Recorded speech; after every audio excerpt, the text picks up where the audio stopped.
5G network. Based on Nucleus speed test H2 2024. Subject to trade-in minimum acceptance criteria and annual price increase of CPI plus 3% on 3 Freedom 5G plan. 24-month minimum term and direct debit apply. See 3.ie for details. The county's #1 talk show. The 9 till noon show on Highland Radio.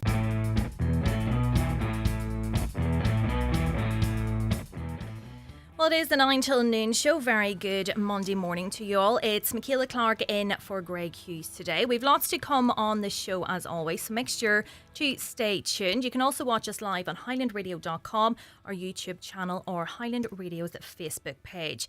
But first, we're going to have a quick look at some of the stories making the papers today. You would have heard Donna Marie on the news there talking about the sentencing being handed down to the man accused of the rape and murder of Danielle McLaughlin. So in the Donegal News today, the man who was found guilty of the rape and murder of Buncrana woman Danielle McLaughlin in India almost 8 years ago will be sentenced today. Well, we do know that 31-year-old Fakat Bagat was sentenced this morning after being found guilty at the Magora Principal District and Sessions Court in South Goa last Friday. He received 2 life sentences, 1 life sentence for murder, another life sentence for rape, and a further 2 years for the destruction of evidence.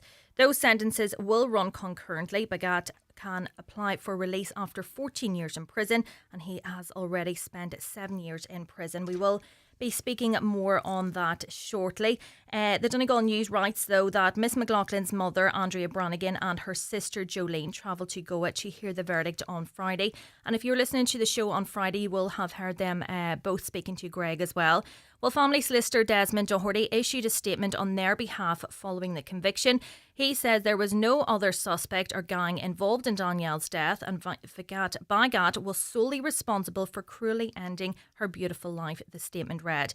We have endured what has been effectively an 8-year murder trial with many delays and problems right until the end, all taking place thousands of miles away from Danielle's home in Buncrana, County Donegal. We are content now with the judicial confirmation in public of what we already sadly knew. What further legal processes now take place, we will observe, the statement said. Then in a separate statement on the Truth for Danielle McLaughlin Facebook page, her family and friends thanked those who helped in their fight for justice, including both embassies, public prosecutors, lawyers and investigating officers. We are so thankful that their hard work has paid off and that Fakat has been found guilty of taking Danielle from us. We had Danielle in our lives for 28 years and we wish we could have seen the woman she would have become, but because of Fakat, she will be forever 28. We will never see her smile or hear her laugh, and we appreciate all that they have done for our campaign fighting for this outcome. It was a very long time coming, unfortunately, for the family. But justice, hopefully they believe, has been served for them now. Looking now to the Derry News, jail for racist who posted threatening messages towards Mayor.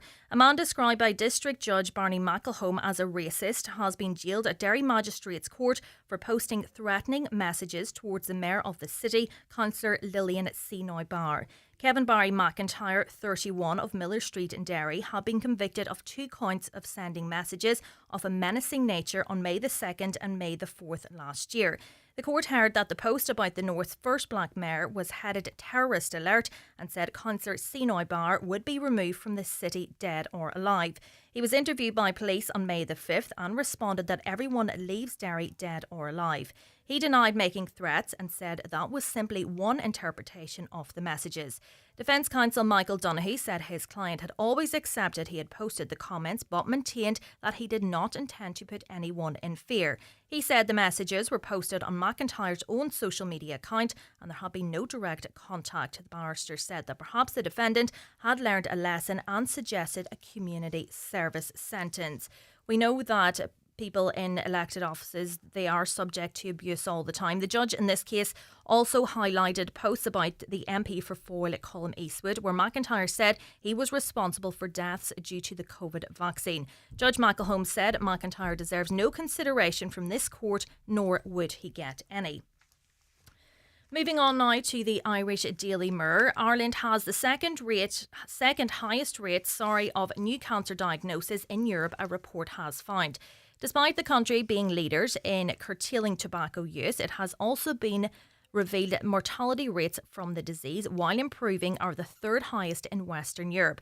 The biannual European Cancer Inequalities Registry shows that while deaths declined significantly between 2011 and 2021, it was still higher than most countries in the EU. The Irish Cancer Society is urging Health Minister Jennifer Carroll McNeill to expand screening services, have shorter waiting times for tests, treatment and faster access to new medicines. Its chief executive, Avril Power, said this comparative data highlights the sad fact that you're more likely to get and die from cancer in Ireland than in any other European countries.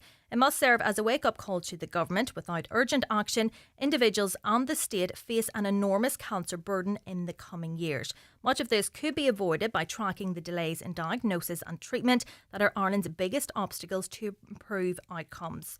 So while they're making such strides in certain areas, obviously a lot more work does need to be done, according to that report. And it is sad that, we're still dealing with so much in terms of cancer that, there has been great strides made, but, people are ultimately still suffering and, a lot more does need to be done. Disgusting and unacceptable is the headline in the Irish Daily Mail today. Justice Minister Jim O'Callaghan has branded the violence in the capital in the early hours of Saturday morning, which left asylum seeker Queen Babatunde dead and another man in hospital, as disgusting and unacceptable.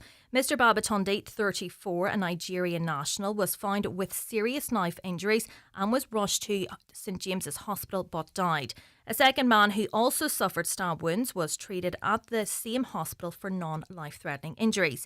Video footage being circulated on social media shows a masked man brandishing a large knife and people fighting on South Ann Street, located just off Grafton Street. A separate video of the aftermath of the incident also shows a man being treated for serious injuries. Gardaí believe both men had attended an Afro-swing gig in a club on the street before the stabbings took place and are investigating if they knew each other. Senior officers are probing whether two groups clashed following the gig in the 22 Dublin club when they were called to respond to what they called a serious public order incident. Yesterday, in a message to residents on the Ballyogan iPass Centre, management said Mr Babatunde was amongst the first iPass residents who were accommodated there. The statement said, in light of this sad event, anyone who has been affected, iPass has put in place support for both residents and staff to be able to get through this difficult time. That story also features on the front page of the Irish Times today.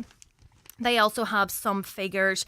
The number of knives seized every year by Gardaí has risen by more than 50% on a decade ago. New data shows more than 2,150 knives were seized last year, according to Garda figures.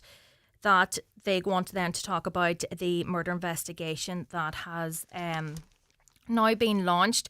Later in the article, they say new figures from Garda Síochána show the Dublin region has recorded the largest number of knives seized over recent years. There were 1,050 seized across the division last year, up from 620 in 2015. Across the country, the number of knives seized rose by 1,362 to 2,157, up 58% between 2015 and 2024. The highest number of knives seized over the period was in 2020, when Gardaí confiscated 2,260. So it just shows you there the knife crime.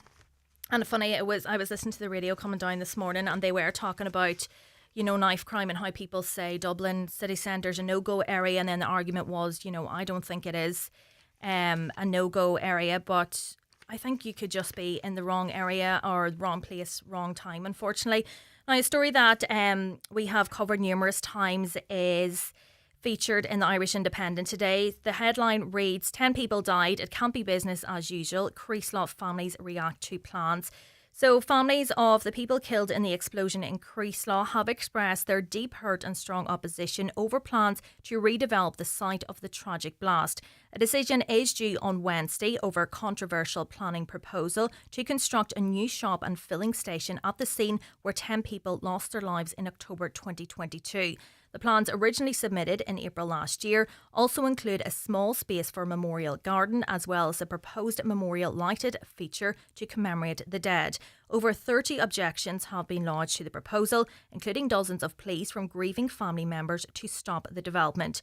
Charlie Flood, who lost his partner Catherine O'Donnell, who was 39, and her son James Monaghan, who was 13, described the plans as deeply hurtful. This site, he says, is very sensitive for obvious reasons. What is being currently proposed would serve as a lasting and painful reminder of this devastating loss we have suffered. My feeling is that this should be built somewhere else and that the entire site should be turned into a memorial garden for the whole community. The article does feature another family as well, speaking out about the plans and what their thoughts are on that. The Irish Daily Star now, more than 900 people recruited to the Defence Forces since 2020 left within less than 5 years. New figures show 837 men and 65 women resigned their post. This included members from across the force from cadet to commandant, according to data released by the Defence Forces. The military's strength in numbers has been in decline in recent years and fell below 7,500 last year. The figures show 43 cadets and 637 recruits left within 5 years of having joined up in the period since 2020. A further 7 apprentices, 175 privates and 11 corporals also departed not long after becoming members of the Defence Forces. The data showed 11 corporals and 5 sergeants whose careers appear to be progressing left the army as well. There were departures too from the commissioned ranks, with 2 ensigns, 4 lieutenants and 4 sub-lieutenants leaving within 5 years. Finally for now, The Sun, I don't know if you've been following the Eurosong drama. It provided great entertainment last week, but Brian Dowling believes singer Samantha Mumba crossed a line after her personal digs aimed at his hubby Arthur Gorulian. Samantha, aged 42, criticised the Late Late Show's Eurosong judging panel, which Arthur was part of, after losing out on her chance to represent Ireland at Eurovision. The irate star especially rounded on RT's decision to have Arthur as a judge and wrote online, "A dancer with no formal training critiquing a songwriting contest is laughable at best." But Brian hit back, saying Arthur trained himself. He was living in Armenia. He was a refugee. There was a war going on. There were bigger things to do than learn to dance, so he trained himself. It didn't stop him touring the world with so many amazing people. So what do you think? Any of those stories pique your interest? Get in touch. Let us know. We're taking all comments and any issues you would like to raise today. So as always, you can text and WhatsApp the show 086 60 25,000. You can call us on 074 91 25,000, and you can also email comments at highlandradio.com, or why not send us a voice note on WhatsApp as well. We'll be back just after this short break. Daily newspapers are courtesy of Cosgrove, Centra and Diner, Mountaintop, Letterkenny. The 9 till noon show is brought to you by Letterkenny Credit Union, with monster loans available up to €60,000 for all occasions. Visit letterkennycu.ie. To childproof your home, get down on your hands and knees to see what your toddler sees. Go from room to room and look for dangers. Do the same outside. Visit mychild.ie for advice on pregnancy, baby and toddler health. Do you suffer from high cholesterol, menopause symptoms, digestive issues, anxiety, aches and pains, or a lack of energy? The highly trained team at The Natural Way Letterkenny can provide advice on natural remedies for a number of individual health issues. The Natural Way also has its own brand of herbal treatments to help fight fatigue, relieve digestive discomfort, maintain a healthy immune system, and alleviate common menopause symptoms. The Natural Way at Letterkenny Shopping Centre, your one-stop health shop. Hey, see that road sign? Which one? That white one with the black circle and 5 diagonal lines in the middle. Yeah? What does that mean again? It now means that you should drive 60 kilometres an hour or slower. Ah, okay. This sign on local and rural roads means drive at 60 kilometres an hour or below, and always according to the road and weather conditions. A message from the Road Safety Authority. Visit rsa.ie. If you're ready to transform your space this spring, Foy's have the experts to make your dream design come true. Their interior design and paint colour consultants are there to help with free consultations throughout February. Whether it's a home makeover or a commercial project, they've got you covered with advice on paint, wallpaper, curtains, blinds and furniture styling. Plus, they're the largest paint stockists in the Northwest.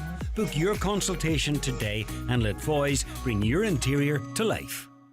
Do you need a little extra help staying in your home? At Bluebird Care, we offer a wide variety of QMark-approved personalised home care services across Donegal. And our fully trained and committed staff will always meet your care needs with kindness, compassion and dignity. To get your personal home care assessment plan, visit bluebirdcare.ie or call our care team today on 07491 29562 and bring care home. Highland Radio Time Checks brought to you by EirGrid, the operator and developer of Ireland's electricity grid. EirGrid, powering up communities, powering up Ireland. The time is? It is now 19 minutes past 9. Now, you will have heard that 31-year-old Fakat Bagat was sentenced this morning after being found guilty on Friday last in Goa of the rape and murder of Buncrana woman Danielle McLaughlin. I'm joined now on the line by Danielle McLaughlin's family solicitor, Des Doherty. Good morning to you, Des. Good morning. So, Des, can you outline a bit for us what happened this morning? Well, this morning was the day set for the sentencing of Bagat, but we had discussed this at length even prior to the conviction, if there was a conviction, about what could happen or what would not happen. And really, I suppose what we were looking at was the possibility of a death sentence even, or life imprisonment.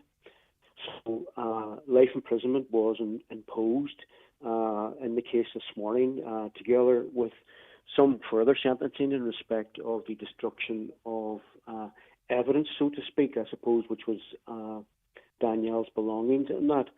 So technically, from a legal point of view, the matter is now finished in terms of the trial as of this morning now with the sentence. And have you spoken to the family? Was it a life sentence they were hoping for?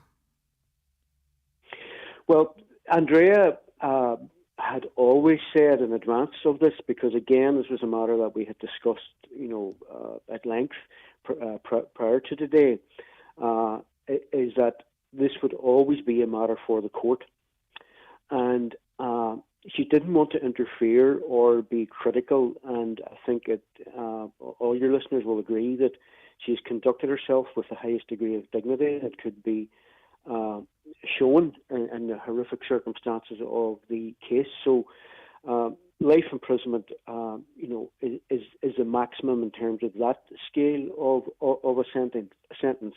Obviously, it can't be anything more. So in that way, justice has been achieved.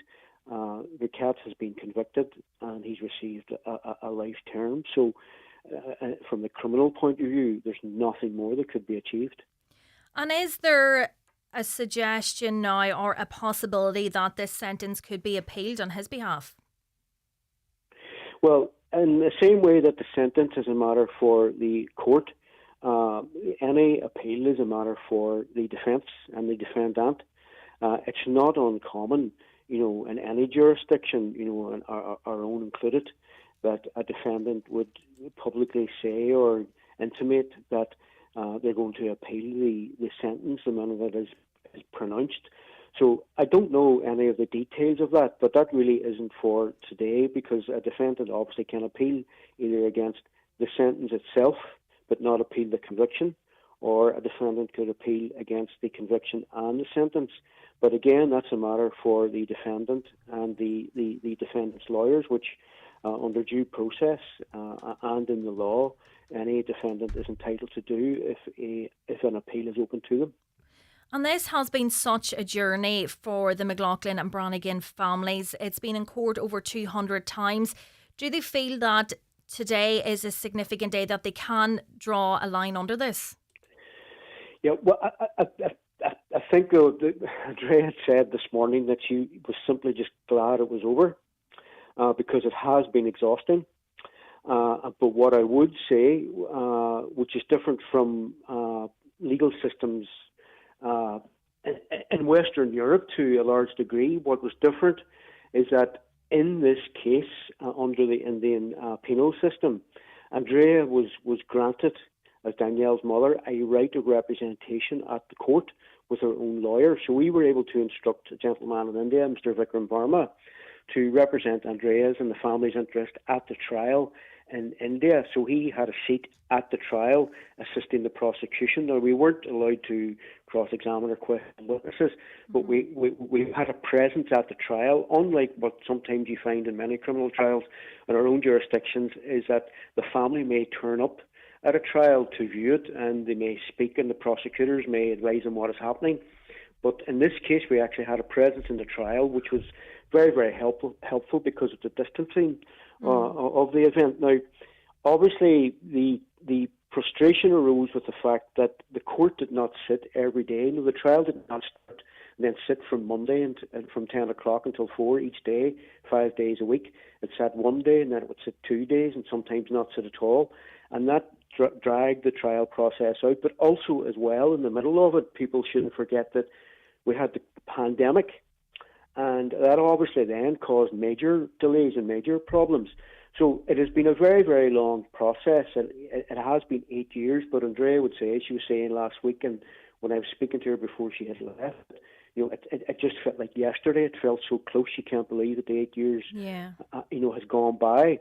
But I'm sure she'll be glad to get home back to Buncrana. I'm certain of that. Yeah, because she has been relentless, and rightly so, in campaigning to expedite the trial. You said there about, it's been ongoing now for so long, and she has been great in, making those representations to different governments to try and finally get answers for herself.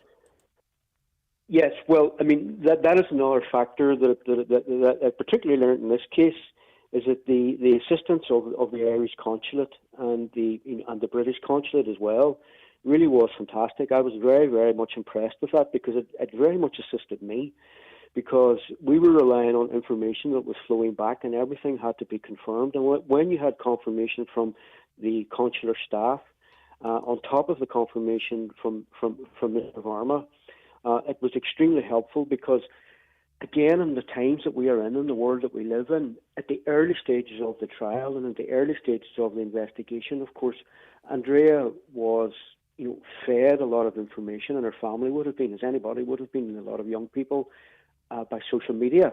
Mm-hmm. And a lot of that was incorrect, and it was wrong. And I remember long conversations with Andrea in her living room, analysing some of the reports on social media and what was said and not said, and what was being said in court and not said. And the majority of it was incorrect.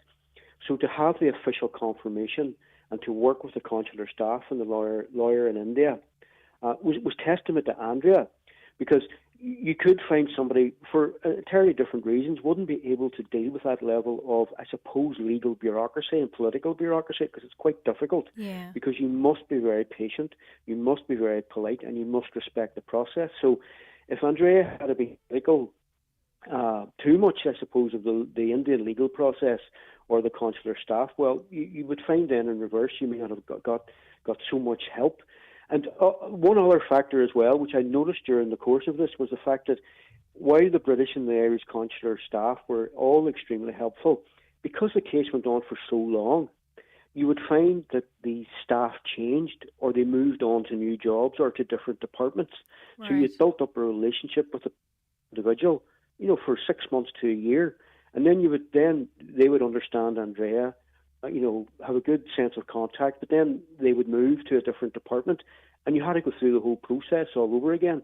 But Andrea, again, to her credit, was very patient with that and stuck with it. Yeah, because I imagine all that adds to the grieving process. It adds to the stress of the whole thing. And I suppose for yourself, it's great having, Andrea, having yourself here, but having that representation in India, as you mentioned there, going through the reports, the things seen on social media, that could have been very distressing if you hadn't have had the representation in India. Well, that you couldn't have put it better. I mean, that is exactly the position, because I wouldn't have it any other way, because I would never react or even try to overanalyze anything that is said in social media. And it was very, very, very common, and I advised Andrea, not to do that either, to only rely on the official line on each occasion, because it was very, very upsetting. And totally understanding. You would get people on social media thought that they were helping, but they may have misinterpreted what was said in court, or may have misinterpreted the evidence. But all I can say from my point of view, from the very, very early stages, even, within days or weeks of the event happening, and after Danielle's funeral, even the police officer and the police at the time were in contact with me, and they were able to give me official information. And it was difficult at the start. It was very difficult. You've got to build these relationships. There has to be an element of trust. And also as well, they were able to send me documents as well. And you've got to remember that the public would not be aware unless they attended the trial, but it's not really public knowledge here. The extent of the violence inflicted upon Danielle by Baguette, and we had a pathology, a post-mortem report, and in there, one of the key things that I think Andrea did, and one of the great successes again in the case, was that, and in consultation with me, is that when Danielle's body was brought back to Ireland, we then requested our own post-mortem here by the state pathologist at the time, Marie Cassidy. So again, that was a technical, legal positive thing to do, because that actually confirmed what was in the Indian pathology report to a large degree. And again, difficult as it was, it did give Andrea some confirmation of exactly what happened to her daughter. Otherwise, she may never have known. So all those very dense legal processes and all the legal processes are very, very, very, very difficult. That's why I think that it was great that she had this representation at the court, which is the first time I've been involved in a case whereby the family of a victim has a right to representation at the court, a seat at the court to help with the prosecution, because otherwise you're relying on what you can find out, sometimes even in the media yourself, or from other lawyers who are there, because you don't have any rights of audience before the court. So it worked out quite well. And also the timing, difficult again as it was, worked out quite well, because it was no easy matter trying to anticipate when the verdict and the sentencing was going to be. There was a lot of work went on in the background. And so for Andrea then to organise with her daughter Jolene and her friend and Danielle's friend Louise, all from Buncrana, to be able to organise, just to physically get in there and deal with all that was another major success. And the timing worked out quite well, because obviously their flights are back now this evening. And as I said earlier, I'm sure Andrea and her family are just, Jolene and Louise will be really hoping to get home as quickly as possible. Yeah, definitely. Thanks so much, Des, for joining us and giving us a bit of an insight into how the case worked there as well. And we hope now Danielle's mum and sister and friend have a safe trip home, and hopefully now they've received the justice that they wanted and they were campaigning for many years. Thank you, Des. Thank you. The 9 till noon show is brought to you by Letterkenny Credit Union, offering low-rate car loans with fast approval. Apply online at letterkennycu.ie or in office today. Let's stay in and watch a film. Don't forget to switch the lights off. Will you pop the kettle on? It's freezing. Switching things on and off this winter and searching for ways to save? Here's a switch that can really help. Sign up to one of our great value smart meter plans and save up to 30%. Visit electricireland.ie. EAB €1,199 based on 12-month home electric plus SST saver electricity. Discounted unit rates with online billing, direct debit and VAT. Smart meter required. Subject to change. T's and C's apply. At My Home, we hate complicated. That's why our new app now offers a great range of features like our enhanced map search, access to My Home Eco Rating, as well as our all-important property email alerts, which means you have everything you need to find your new home right in the palm of your hand.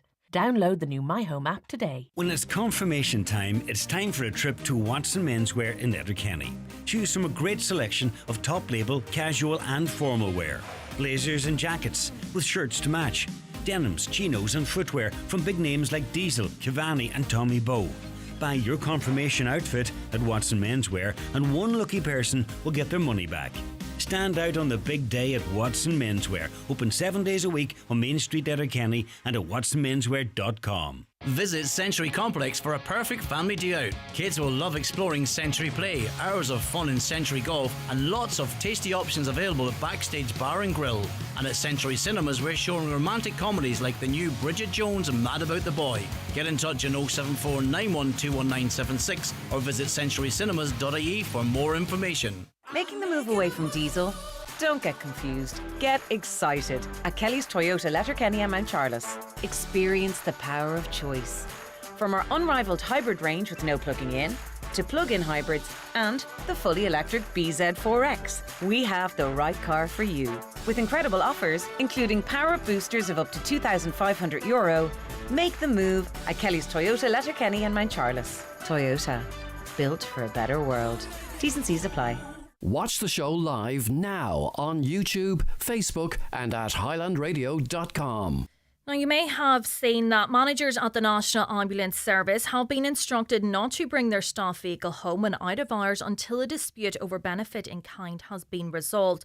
The instruction has been confirmed by the HSE. In a statement, it said the HSE must comply with Revenue Commissioner regulations in relation to what, in this case, is the potential personal use of publicly owned vehicles. All HSE employees are covered by these rules. I'm joined now by Dr. Pádraig McGuinness, Donegal GP. Pádraig, what is the current situation here? Can you outline how this affects particularly us here in Donegal? Good morning, Michaela, and thanks for having us on to talk about this really important issue for patients across Donegal, but particularly across the rural areas in Donegal.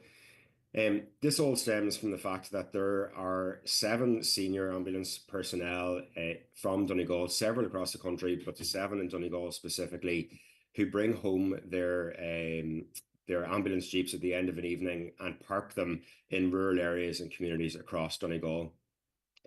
Then they respond in their own time, voluntarily, where they are not getting paid, to emergency call-outs that the ambulance crews might get, and they respond to those calls in a timely manner in rural areas across the county. So the current status quo before this was that those ambulance personnel did not have to pay benefit in kind. I think it's important to describe, Michaela, what benefit in kind is, because it really comes to the crux of this. So benefit in kind, as most people will know, is when the revenue commissioners will charge a tax on a non-monetary benefit that employees get from their employer. And as in from last Monday, the revenue have said that these ambulance personnel that are bringing home their vehicles should be charged a benefit in kind, because it's somehow a benefit to the ambulance personnel as opposed to a benefit to the community, which of course it is. So this is not like getting an Audi A5 that you can bring your kids to school in, or that you can drive on a Saturday to the football with. This is getting absolutely essential, yeah. Yeah, that's essential. That's jam-packed full of really life-saving equipment. And this sort of change to the status quo is life-threatening, Michaela. And that's why, as GPs, we're coming out in force today, and we're coming out in support of our ambulance colleagues, because actually this change is going to cost lives. And I think we always argue that Donegal does need to be looked differently to parts of the rest of the country. But say like in Dublin, they have greater access to healthcare. They're in closer proximity to, say, hospitals. But in Donegal, that is not the case at all. Absolutely, Michaela. I mean, I'm talking to you from Fannet Head this morning, and our ambulance response time, if there is one available in Letterkenny, and as we all know, there are issues with getting ambulances. So if I ring for one now, or if a patient in Fannet Head rings for one, the ambulance response time is between 40 minutes and an hour. So I have one of these absolutely fantastic ambulance personnel living locally, John Joe McGowan, and he is a phenomenal individual who, in my knowledge and in my time, has saved at least 5 lives that I'm aware of because of his quick ambulance response times. So that instead of that 40 minutes, an ambulance personnel car with all of the equipment that's in an ambulance except for a stretcher can be here in 4 to 5 minutes. That's life-threatening. That's life-saving. And as a result, this is now a life-threatening change to the status quo. And I don't think it's okay. And I don't think anybody should think that it's okay. Like what these people are doing is saving lives. And what we're doing is we're now going to punish them and force them to leave their cars parked in Letterkenny and bring home no equipment at night time. And instead, that equipment is going to be sitting 40 minutes to an hour away from when it's actually needed. Yeah, it just does not make sense. Say, for instance, you get an emergency call. you go out, your own vehicle doesn't start. That's an extra delay, never mind having to travel then to get to the ambulance to drive it then to the patient.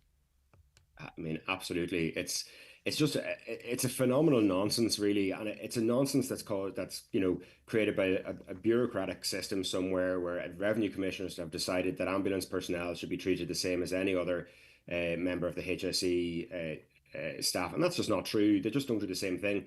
And the ambulance personnel, I have seen them. I have seen John Joe and others go out when they're out for dinner and they get a call and they're off they go, and their own family life is disturbed, or they're sitting down to watch Netflix like the rest of us do in the evening time, and instead they're jumping up and responding to calls.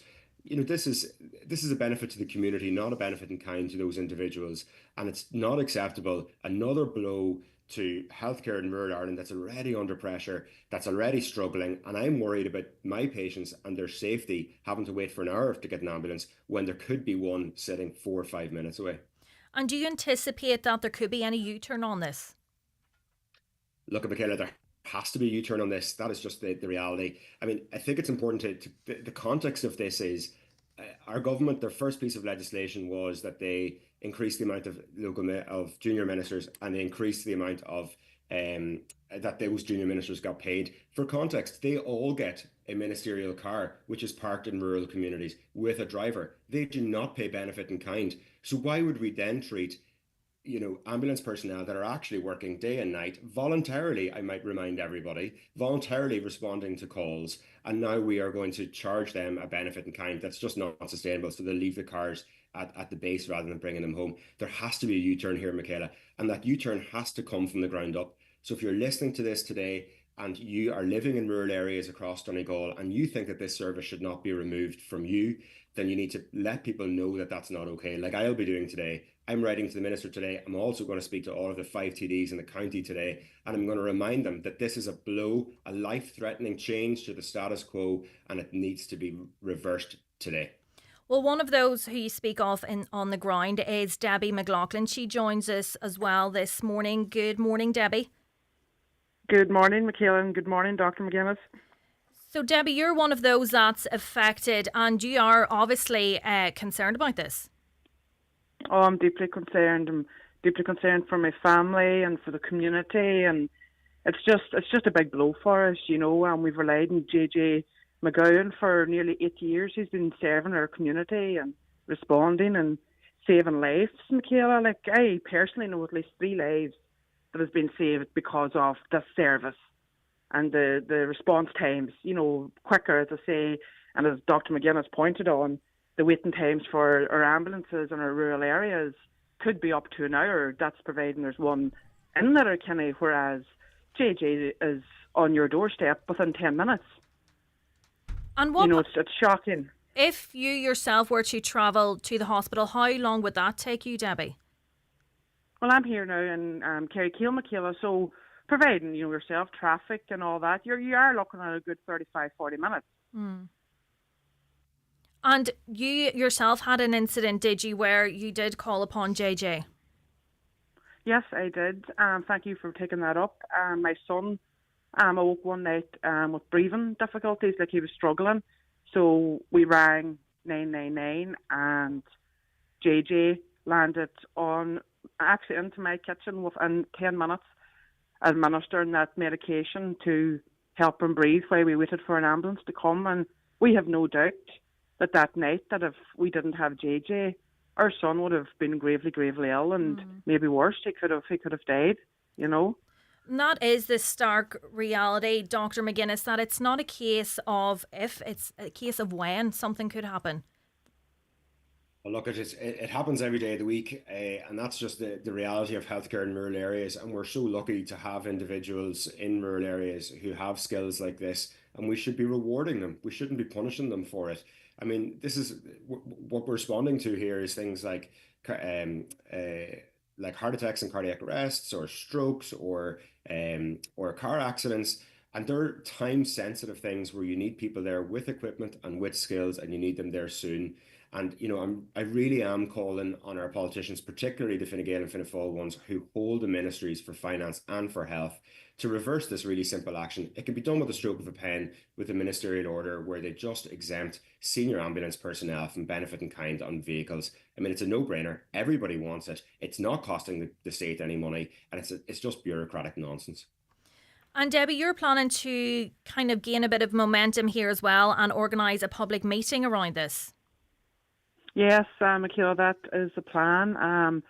Obviously, we're all hoping that hopefully this week it might be overturned, or we'll have a bit of information on where this is going. But if it's not overturned, yes, I will be going back on Facebook and social media, and I will be holding a public meeting. Great. Well, Debbie, you can get in touch with us with any details, and we'll be happy to share them. I'm also joined by Councillor Liam Blaney, Fianna Fáil councillor. Councillor Blaney, you agree with Dr McGuinness. This is a very wrong decision. Yeah, good morning, Michaela. And I agree with both Debbie and Dr McGuinness. The decision is totally wrong. And, there's only 7, as Dr McGuinness said, in this county, maybe only about 40 or 50 nationwide. And I don't think it'll be you would think it should be a massive problem to get it overturned. As has been stated there, the lives has been saved. And this area alone, due to one of the ambulance officers that lives in this area, it is money cannot at any cost. Lives saved is not as a massive cost, savings to the department and to the health system whenever you have somebody like this in your area doing it voluntarily. Mm-hmm. And it has to be said, it has been done voluntarily, out of hours, during the night, during a time when they're away somewhere at something else. They get the call, they drop tools, and they land at the scene a lot quicker than when it takes for the ambulance to come down from Letterkenny, especially when you're chatting about remote areas like here in Fannet and like other remote areas in the county. And I think it is totally unjust and totally wrong, this decision that has been made, and hopefully it can be overturned. And my brother Niall has been on to both the finance department and the health early last week, and looking for them to overturn this decision. And there's work ongoing there as far as that's concerned. Yeah, well, hopefully, as Dr McGuinness did call on there, those in power can make representations. Thanks, Councillor Blaney, for joining us this morning. Thanks, Michaela. So, Dr McGuinness, we've heard from the community there. There's a couple of comments I'll get to now shortly as well. This is something you will obviously not be lying down. We've seen whenever you've made representations about the situation in the hospital, the Minister did come and visit. So are you hoping that this can have a similar effect? Yeah, I mean, hell had no fury for Donegal people when you try and cross them. And I think we proved last year when we had our campaign with the Minister, and we brought the Minister down to meet us, and we got several things done. I know it feels like it's a slow turning of the Titanic, but we have improved lots of services. Our AMAU is open. We have a bus to Galway every day. Our cancer waiting times are down. We have better access for lots of things. Lots more to do, of course, Michaela. But I suppose in similar to that campaign, we don't take things lying down in Donegal, and in the same way that if we have to take this campaign to Dublin again and to some senior figures in which to get this overturned, we will. It'll also be brought up at the Health Forum, is my understanding, in the next few weeks as well. So we're going to work on this in the background. We're not going to let it happen and for our patients to suffer and for patient safety to suffer. This is a life-threatening change to the status quo, and we just simply cannot let it happen. Yeah, well, we'll be watching it very closely, and hopefully people power will prevail again. Thanks so much for joining us this morning, Dr McGuinness. Thanks, Michaela. Now, a couple of comments coming in. It's time a petition was set up against this. Another disgrace. The HSC are wasting money everywhere and then trying to do cuts to something else that's very essential. Hi, I'm from Fannet. In 2022, I found my dad collapsed and in cardiac arrest in his rural farmhouse near Dobeg. I had to start CPR and was on my own until first responder JJ McGuyan arrived. After being on my own for quite some time, I can't put into words how relieved I was to see him. He was the first to attend and one of the last to leave. His professionalism, dedication and kindness are second to none. This service is essential and must not be lost in our area. Yeah, exactly. You can just imagine, that speaking to Debbie there as well, how essential this service is. And it just, it's crazy thinking that, you have to travel, say, 40 minutes to get to the ambulance, 40 minutes then back to respond to the emergency call. So we'll be keeping a close eye on that one, and we'll be back just after this break. The 9 till noon show with Letterkenny Credit Union. Simplify your debts with a debt consolidation loan from Letterkenny Credit Union. Call us on 074 910 2126 or apply online via our app or in office today. Do you drive 50 kilometres or less most days? The plug-in Sportage could be perfect for you. With an electric range of 50 kilometres, the PHEV Sportage gives you best of both worlds, with electric power for those daily commutes and the petrol engine for those longer journeys. Fully charging your battery for as little as €1.10, the PHEV Sportage is the perfect family SUV. Plus, it's four-wheel drive, making it perfect for Donegal roads. Come down to iMotors to get the best deal on your used car and visit imotors.ie. iMotors, fearless generation. Are you looking for fresh, local, convenient shopping? Mabel Stores has you covered across Donegal. Proudly Donegal owned, your local Mabel store offers everything from apples to AdBlue, all while supporting local suppliers. And throughout the month of February, spend €10 in any Mabel store and you'll receive a voucher for a free regular tea or coffee. Check out your local Mabel store on Facebook for weekly offers and promotions. Oh, and we also sell fuel too. Mabel Stores, fresh, convenient, local. Here at Braden's House to Home Interiors, Moville and Bridgend, we stock recliner and fabric suites, dining tables and chairs, beds and mattresses, curtains and rugs, and don't forget our large flooring department stocking carpet, vinyl and laminate flooring. We can't be beaten on price or quality and give a weekly delivery service to Donegal, Derry and Strabane, not to be matched. So call in today to Braden's House to Home Interiors, Moville or Bridgend for all your home furnishing needs. Imagine a wedding venue that can be hired exclusively for you and your guests. Picture stunning views overlooking one of Donegal's most scenic beaches, an authentic country manor as your accommodation, incredible glass-fronted marquee views all day, and a team of experts who want to help you plan every step of the way. Sounds too good to be true? Not at Drumhalla House in Rathmullen. It really has to be seen to be believed. Visit drumhallahouse.ie or check out Drumhalla House on Instagram for more details. Highland Radio weather updates with McElhenny's. Our new season special occasion wear range is here. Visit us to explore our extensive dress collection in store or shop online at mcelhennys.com today. Cloudy today with scattered falls of rain and drizzle, cold with highest temperatures of 5 to 7 degrees. Now, we received an email. It goes, I am writing to you as I'm becoming very concerned about the safety of a family member who works in the hospital. He works in and around the emergency department and has assisted in several difficult situations recently because he doesn't want his colleagues getting hurt. This relates to Letterkenny University Hospital, by the way. As you are aware, where a security officer was recently attacked, which resulted in him having to go off on long-term sick due to the injuries he received. In recent days, another security officer was attacked and injured, resulting in him having to receive medical treatment. He is now also off work due to the injuries he suffered at his workplace. Last year, a different security guard was attacked while doing his patrols and had to be medically retired due to his injuries. I'm joined now by Councillor Jerry McMonigal, and it is a bit scary that we're actually talking about this. Good morning, Councillor McMonigal. Good morning, Michaela. Yeah, look, it's shocking that the number of attacks on staff at Letterkenny University Hospital is on the increase, and that as a result of those attacks that members are off sick and indeed were retired under medical reasons, and I wish all them a speedy recovery. But this is not a new thing. It's been happening for a number of years. I know I've raised it on a number of occasions around the number of security personnel employed by the hospital and put at Letterkenny University Hospital's emergency department, because as we know, I mean, there's hundreds of people there on any one day, and particularly at night time and at the weekends, it could be a very fractious place. And we've had people who are there as a result maybe have an injury but are under the influence of drink or drugs, and it's causing alarm among the staff and has been for quite a while. So, you know, I think the hospital needs to look at this. They need to employ more security personnel.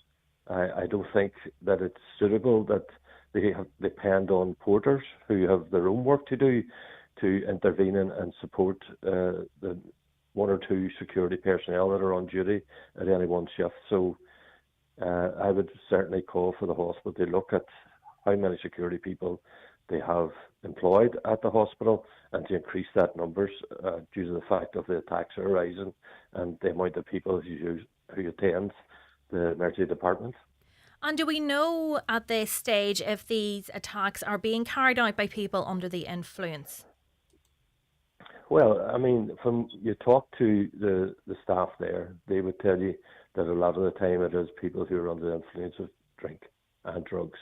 And drugs is really alarming because whatever about someone under the influence of drink, you can nearly talk sense to them, and without violence happening, you can get them to settle down. But it looks like when people are under the influence of drugs, anything could happen, and there's a lot of that there happening. And look, another concern that the staff have raised with me is the fact that Gardaí who maybe arrest someone, they need medical treatment, that they take them up to the emergency department and leave them there, and then they leave within a short period of time.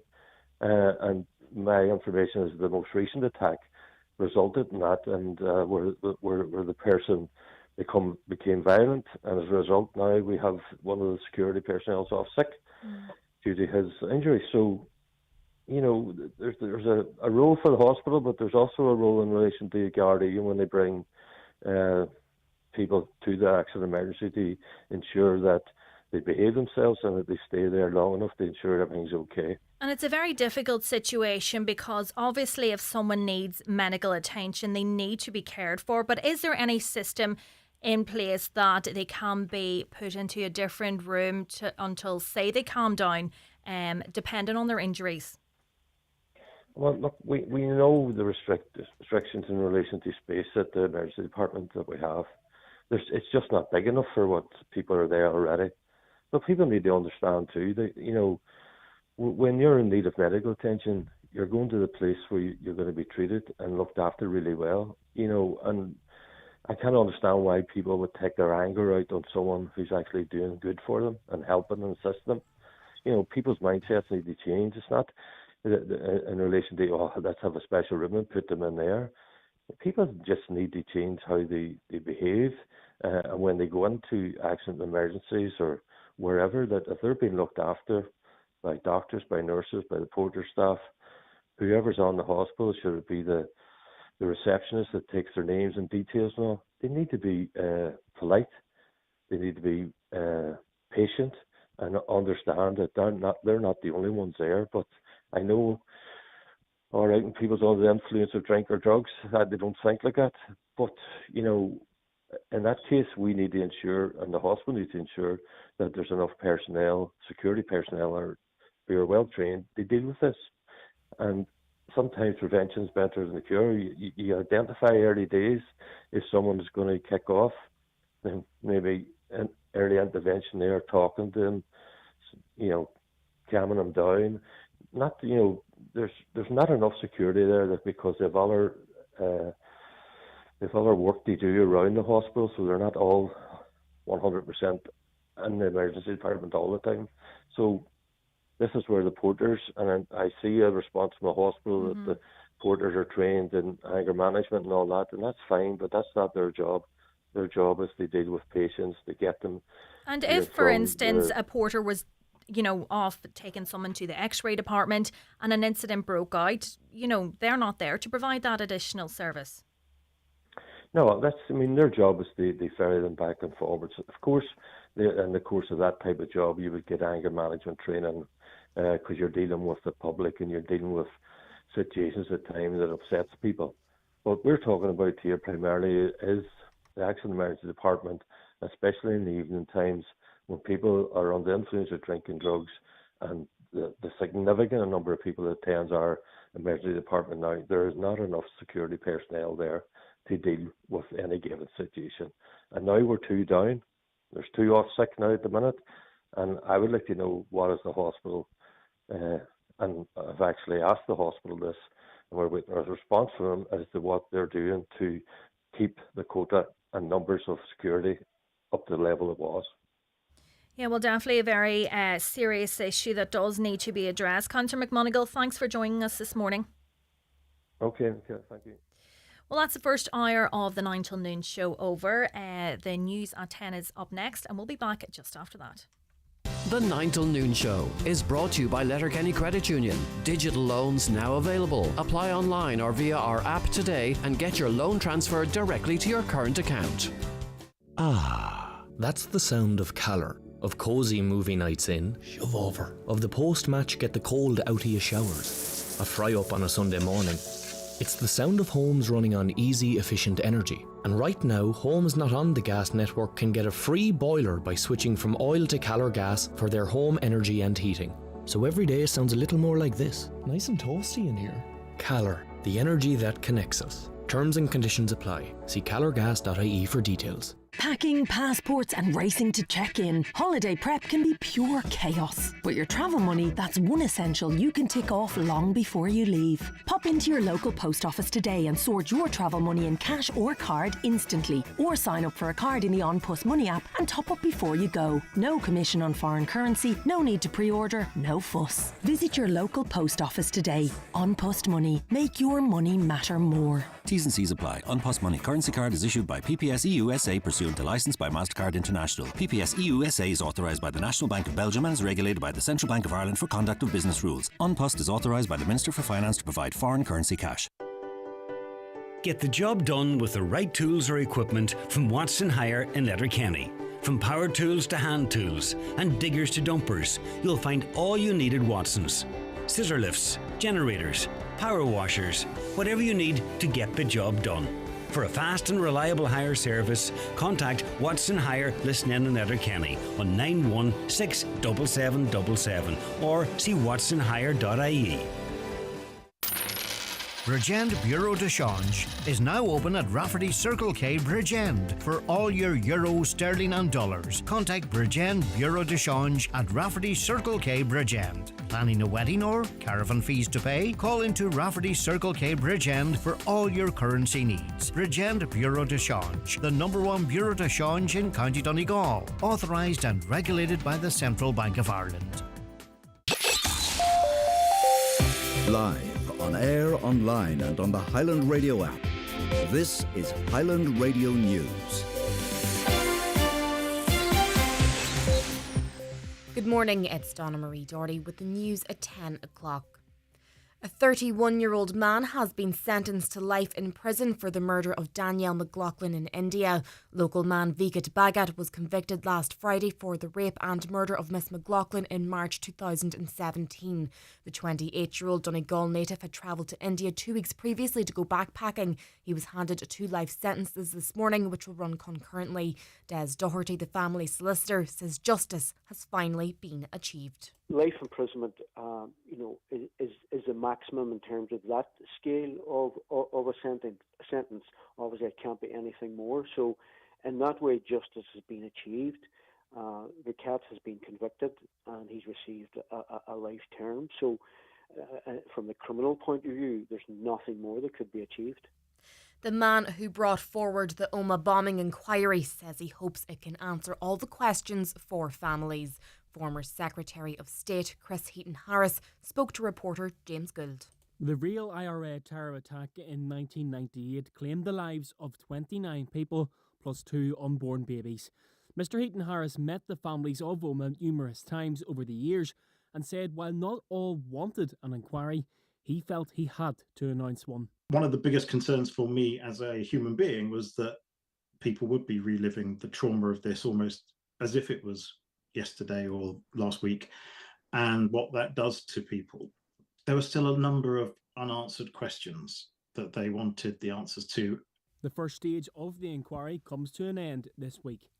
An emergency summit of the European and NATO leaders about potential peace talks for Ukraine is taking place in Paris today.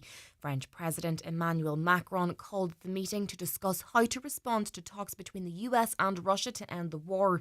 Ukraine's president has called for an armed forces of Europe to increase defence and security in the conference. Former NATO analyst and University of Bath lecturer Patrick Berry doesn't think that will happen. An EU army has been something that's been pushed by Macron in particular, but also to a lesser degree by the Germans. UK obviously totally against that, and have always said, why do we need to do that when we have NATO?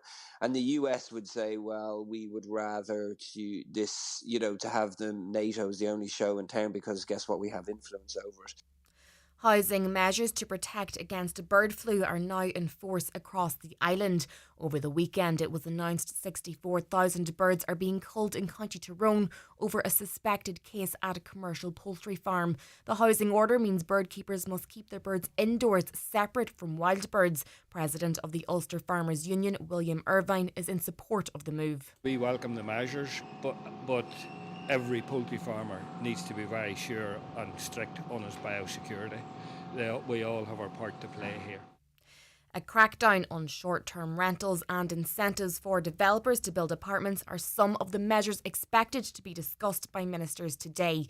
The Cabinet Subcommittee on Housing is meeting for the first time since the election.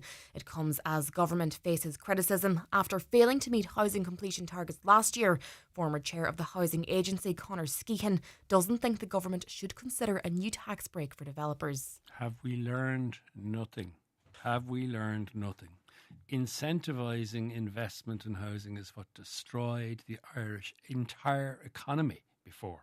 And here we are, same political party doing the same thing all over again.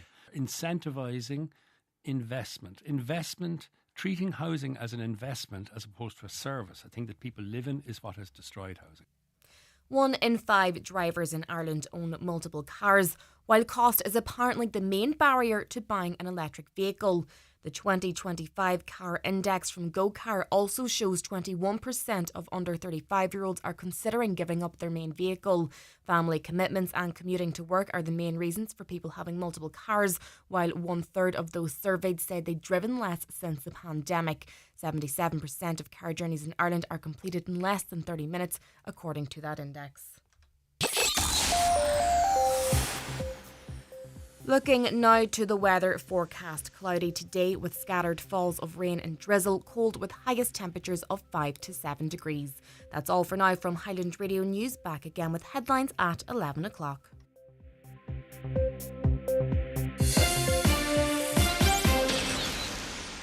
The obituary notices this Monday morning, February 17th. The death has occurred of Lucy McCafferty, 46, Admiral Park, Stranorlar, and formerly of Main Street, Stranorlar. Remains reposing at her late residence today and tomorrow from 11 a.m. until 9 p.m. Funeral leaving there on Wednesday at 10:30 for Requiem Mass in the Church of Mary Immaculate, Stranorlar at 11 a.m. Interment in Stranorlar Cemetery. The Requiem Mass will be streamed live via the parish webcam. Family flowers only, please. Donations in lieu, if so desired, directly to Donegal Hospice and Medical 4 Ward, Letterkenny University Hospital, care of any family member. Family time on the morning of the funeral, please. The death has occurred of Maureen Quinn, née Conley, Towns Park, Raphoe. Maureen will be reposing at her late residence today and tomorrow from 12 p.m. to 9 p.m. Rosary on both evenings at 9 o'clock. Family time, please, on the morning of the funeral. Funeral cortege will be leaving her residence on Wednesday morning at 11:20, going to St Eunan's Church, Raphoe, for 12 o'clock Requiem Mass, with burial afterwards in the adjoining cemetery. Funeral Mass can be viewed online via the parish webcam. The death has taken place of Raymond Kirk, 35, The Bungalow, Newton Kennedy Street, Strabane, and formerly of Claddagh, reposing at his home from 12 noon today. Funeral leaving there on Wednesday morning at 11 o'clock for Requiem Mass in the Church of the Immaculate Conception, Strabane at 11:30. Interment afterwards in Strabane Cemetery. Donations in lieu of flowers, please, to the Diabetic Association, care of Quigley's Funeral Directors. Family time, please, from 10 p.m. to 11 a.m. The Requiem Mass can be viewed live via the parish webcam. The death has taken place of Victor Beattie, Burnside, Raffo. His remains are reposing at his late residence. House strictly private at the request of the deceased. Funeral prayers at his home tomorrow for family only, please. Leaving there at 2 o'clock, going to St Eunan's Cathedral graveyard for prayers and burial. Everyone is welcome to come and pay their respects at the committal. Family flowers only, please. Donations in lieu to Cancer Care West, care of Terence McClintock, funeral director. The death has occurred of Hugh Walsh, 4 Chapel Street, Stranorlar. Remains reposing at McCool's Chapel of Rest, Ballybuffet, today from 6 p.m. until 9 p.m. Funeral leaving there tomorrow morning at 10:30 for Requiem Mass in the Church of Mary Immaculate, Stranorlar at 11 a.m. Interment in Stranorlar Cemetery. The Requiem Mass will be streamed live via the parish webcam. Family time on the morning of the funeral, please. The house is private. The death has occurred of Connie McGlynn, Rogie, the Ramblers in Broca, Cloughan, reposing at his home. Requiem Mass at 12 noon tomorrow in the Church of Our Lady of Perpetual Succour, Glenfin, with burial afterwards in Kilwara Cemetery. The funeral mass can be viewed on the parish webcam. Rosary nightly at 8 o'clock with family time from after the rosary until 11 o'clock and on the morning of the funeral. Family flowers only, please. Donations if desired to the Donegal Hospice, care of any family member. The death has taken place of Marie O'Dowd ní Gordon, Bunbeg Widor, originally of 102 Tracy Avenue, Sligo Town. Her remains will repose at Rotary's funeral home, Derry Beg, today from 2 p.m. until 8 p.m. Rosaries at 8 o'clock. Removal from there afterwards to her late residence to repose overnight. House is strictly private to family only. Funeral Mass will take place tomorrow morning at 11 a.m. in St Mary's Church, Derry Beg. Interment afterwards in Mahragallen Cemetery. Family flowers only, please. Donations in lieu to the Donegal Hospice, care of Kieran Rorty, funeral director, or any family member. The funeral mass can be viewed live on Kieran Rorty, funeral director Facebook page at 11 a.m. tomorrow. The sudden death has taken place of the Very Reverend Dean Austin Laverty, former parish priest of Ardra, reposing at the Church of the Holy Family today from 11 a.m. until rosary at 8 o'clock. Funeral mass tomorrow at 12 noon, with burial afterwards in the adjoining churchyard. Family flowers only, please. The death has taken place of Celine Gillespie, ní Dun, St Coleman's Drive, Strabane, and formerly of Dysart, Strabane, reposing at her daughter Carmel Freel's home, 105 Beldu, Strabane. Funeral leaving there tomorrow morning at 9:25 for Requiem Mass in St Mary's Church, Melmount at 10 o'clock. Interment afterwards in St Mary's Cemetery, Clocker. Requiem Mass can be viewed live on the parish webcam. For family information and more details regarding wakes and funerals, please go to highlandradio.com.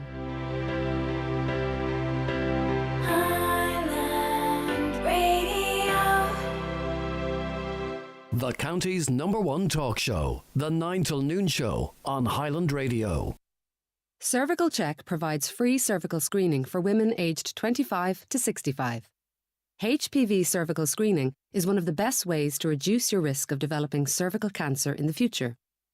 If you're due your cervical screening, don't delay. Make an appointment today. For information and to check you're on the register, visit hsc.ie/cervical check or free phone 1-800 45 45 55. From the HSE.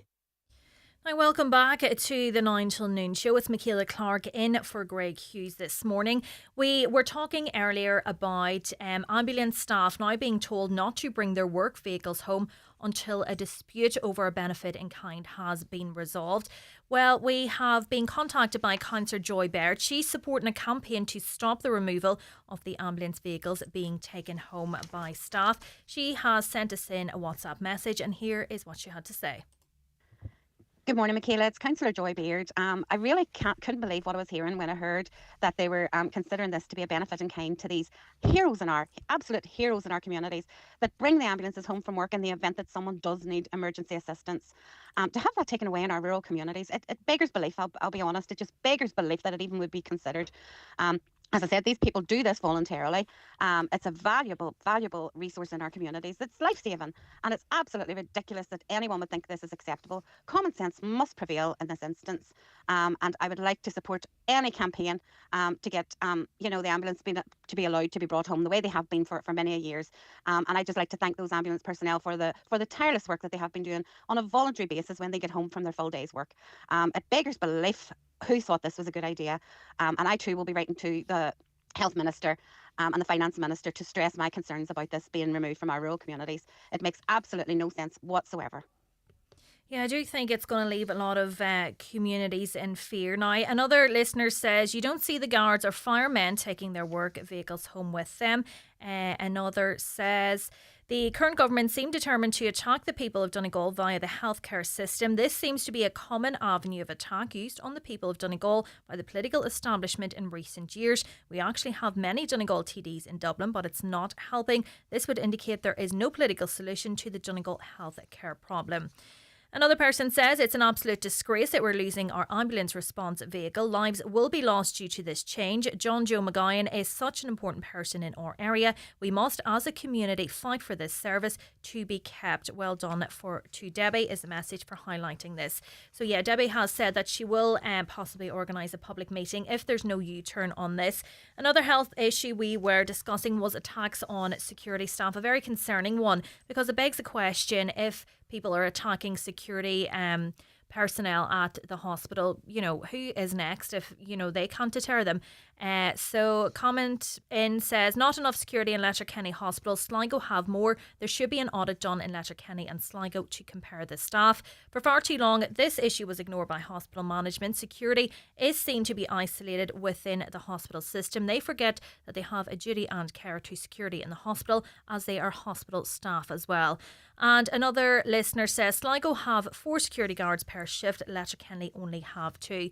We were talking to Councillor Jeremy McMonigal on this before the news at 10, and the HSE has given us a response. They say, while we cannot comment on issues concerning individual staff matters, any allegations regarding mistreatment of staff are taken extremely seriously by Letterkenny University Hospital. A priority concern for us in LUH is to ensure the safety of our employees and service users. LUH adheres to the HSE policy on the prevention and management of work-related aggression and violence, which is published on the HSE website. This policy outlines the HSE commitment to creating a safe environment within which to work or to be treated. LUH security team includes a number of multitask attendants who complete roles within the portering department and the security department as required by this service. All LUH security personnel, including MTAs, have completed training in prevention and management of aggression and violence. So that's what Councillor McMonigal was discussing as well. While they say that they're using porter staff, they also have other duties, and if an incident breaks out and additional personnel are required, they could be minutes away, they could be up to maybe 15 minutes away, tied up dealing with another issue. So yeah, it's obviously something that does need to be addressed. And do we need more, or does there need to be a greater clampdown on attacks on security staff at hospitals? Let us know on 0886 60 25,000. You can text or WhatsApp that number, or call us on 07491 25,000, or also email comments@highlandradio.com. We'll be back again just after this short break. It's time for Vision Ireland Bingo on Highland Radio. It's Monday, February 17th. You're playing on the green sheet for the daily prize of €800. The reference number is S16. It's game number 8. The numbers are 41, 71, 82, 61, 50, 73, 54, 65, 64, and finally 19. Phone your claim to 9104833 before midnight, leaving your name, contact number and the name of the shop where you purchased your book, and we'll call you back the next working day. Get all your Vision Ireland bingo information at highlandradio.com. Coming to the Ellishone Gateway Hotel March 28th, the hilarious comedy duo The Three Bucks. From the RTE hit show The Hardy Bucks. Tickets are €20 available at the Inishowen Gateway Hotel website. With a warm-up act and live music after the show, this is not to be missed. We all love to get the most out of things, like a sunny day while it lasts. In Ireland, it can be hard to get enough vitamin D from the sun. But did you know that 90% of us also don't get enough vitamin D from the food we eat? The great news is, Avonmore Supermilk is fortified with vitamin D, helping us to absorb calcium for healthy bones and supporting the immune system too. Avonmore Supermilk, the most super our milk can be. Figures based on FSAI 2023 vitamin D study. Whether they're on holiday, watching TV, eating a family meal. Put it down. It seems teenagers just refuse to put down their phones. But help is at hand. Because Fundamania is in Derry. Real thrills, real fun, outside in the fresh air. Fundamania Derry at the Brunswick Movie Bowl from February 28th to March 17th. Choose regular, junior or family wristbands. Turn screen time into scream time. Details at fundamania.co.uk. The 9 till noon show with Letterkenny Credit Union. Now offering mortgages from €40,000 to €600,000 with no hidden fees or transaction charges. Letterkenny Credit Union, 9102127. Now, welcome back to the 9 till noon show. A couple more comments. The Gardaí should take away those causing incidents at the hospital to a padded cell until they're sobered up. The hospital is not the place for drunk people or those under the influence of drugs. That's what I was asking earlier as well. It is a very difficult situation, though. If somebody does require care, what are we to do with them? Do we put them in a room where they can calm down? But obviously people do need urgent medical attention as well. Something a bit different now to healthcare. So we know that new speed limits have been rolled out right across the country, but it's been revealed that the cost of new speed limits in the Letterkenny Milford Municipal District has come to a total of €136,218. I'm joined now by Councillor Declan Meehan. Councillor Meehan, this is a huge cost. It is a huge cost. And look, I suppose anything that we think will actually slow people down and change behaviours and prevent collisions and ultimately deaths and injuries on our roads would be a welcome one. But this decision that was taken last year by the former Minister for Transport to push through legislation to decrease the speed limits wholesale across our roads, or for most of our roads, it's not necessarily a bad policy, but what we've seen is a huge amount of money being spent on signage, and indeed a further €1 million across County Donegal has been earmarked for the other speed limit reductions that are to come into force over the course of 2025. And I just think that, an awful lot of this money could be spent on measures that will actually change behaviours and slow cars down in areas where that needs to happen. Outside schools that don't have traffic calming measures, in our towns and villages, which are constantly crying out for traffic calming measures and to slow cars down. So it's an awful lot of money that has been spent on this. As an example of this, Michaela, I had requested previously a speed survey and road safety audit outside Carrickeel National School. This is just one example. And what that showed was that the average speed of a car going past Carrickeel National School in a 50-kilometre-an-hour zone was almost 70 kilometres an hour. So speed limits in and of themselves are not effective. If we don't have measures to enforce those speed limits, some people will always ignore them. And so what we need to see is money actually being put into enforcement and money being put into measures that will actually slow cars down, which we've seen in other villages and towns. In other areas. A really good example of that would be Newton Cunningham, which has a number of speed tables installed throughout the whole length of the village, and has been extremely effective in controlling the speed of vehicles going through that town. So it's projects and investments like that that we need to see, rather than brushstrokes, which happened with this legislation, which may not really have any effect if it's not going to be enforced. Yeah, do you think, although this was planned, do you think that it was a quick fix? Having attended council meetings, numerous councillors have always called for traffic calming measures, and the response is always, we need to carry out a survey.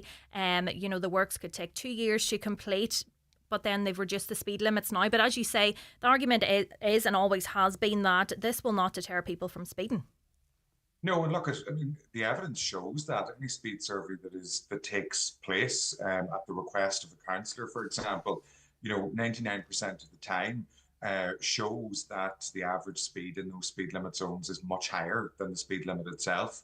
I think that this was a reaction from government, and it's important to stress, I suppose, that this came from the Department of Transport in Dublin as a decision across the country.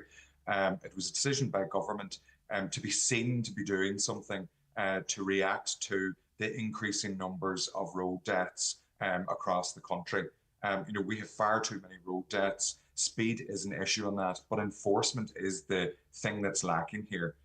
We don't have enough Gardaí on our roads, and we don't have enough traffic calming measures in areas where speed is a problem.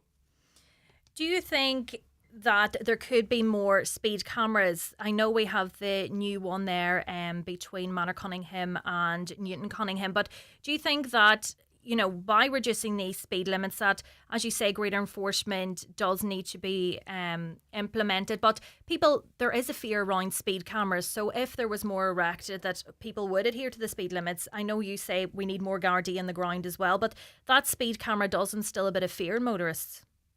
Yeah, absolutely. Look, I know people don't like speed cameras, or some people don't like speed cameras because they don't like getting a fine and they don't like getting caught.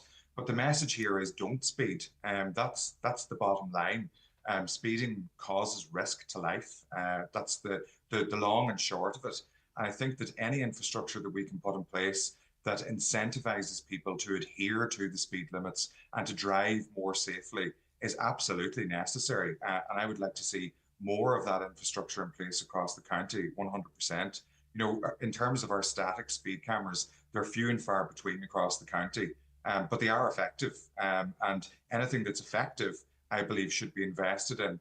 And things that aren't proven to be effective, such as new speed limit signage, I think, shouldn't necessarily have the amount of investment that has been given to this project. We need to see more speed tables. We need to see more ramps in built-up areas and outside schools, as I've highlighted, and absolutely more speed cameras. And do you believe that, we just touched on there, the length of time it takes to roll out traffic calming measures, do you believe that this could be done a lot quicker? I think it could be done an awful lot quicker, and one of the huge issues that cause those delays is the funding model that we have in this country for speed safety measures. County councils have very little autonomy in being able to fund the speed restriction and traffic calming measures that they want to. And they have to apply almost on a case-by-case basis to the Department of Transport for funding to do that. And that's what holds up the installation of ramps or traffic calming measures in our towns and villages across the county. And giving more of a discretionary grant to county councils to be able to respond to problem areas, I think, is the best way and best case scenario for funding that going forward. And that would significantly reduce the wait times for interventions where there are problems. And obviously that €136,000 in the Letterkenny Milford Municipal District that has gone towards these new speed limit signs, that wouldn't go all the way, but it would go a long way in implementing these. Look, absolutely. I mean, even if that was only to address one or two accident black spot areas or areas where we know that there is a high volume of cars speeding, particularly in built-up areas, I think that's a much more worthy investment.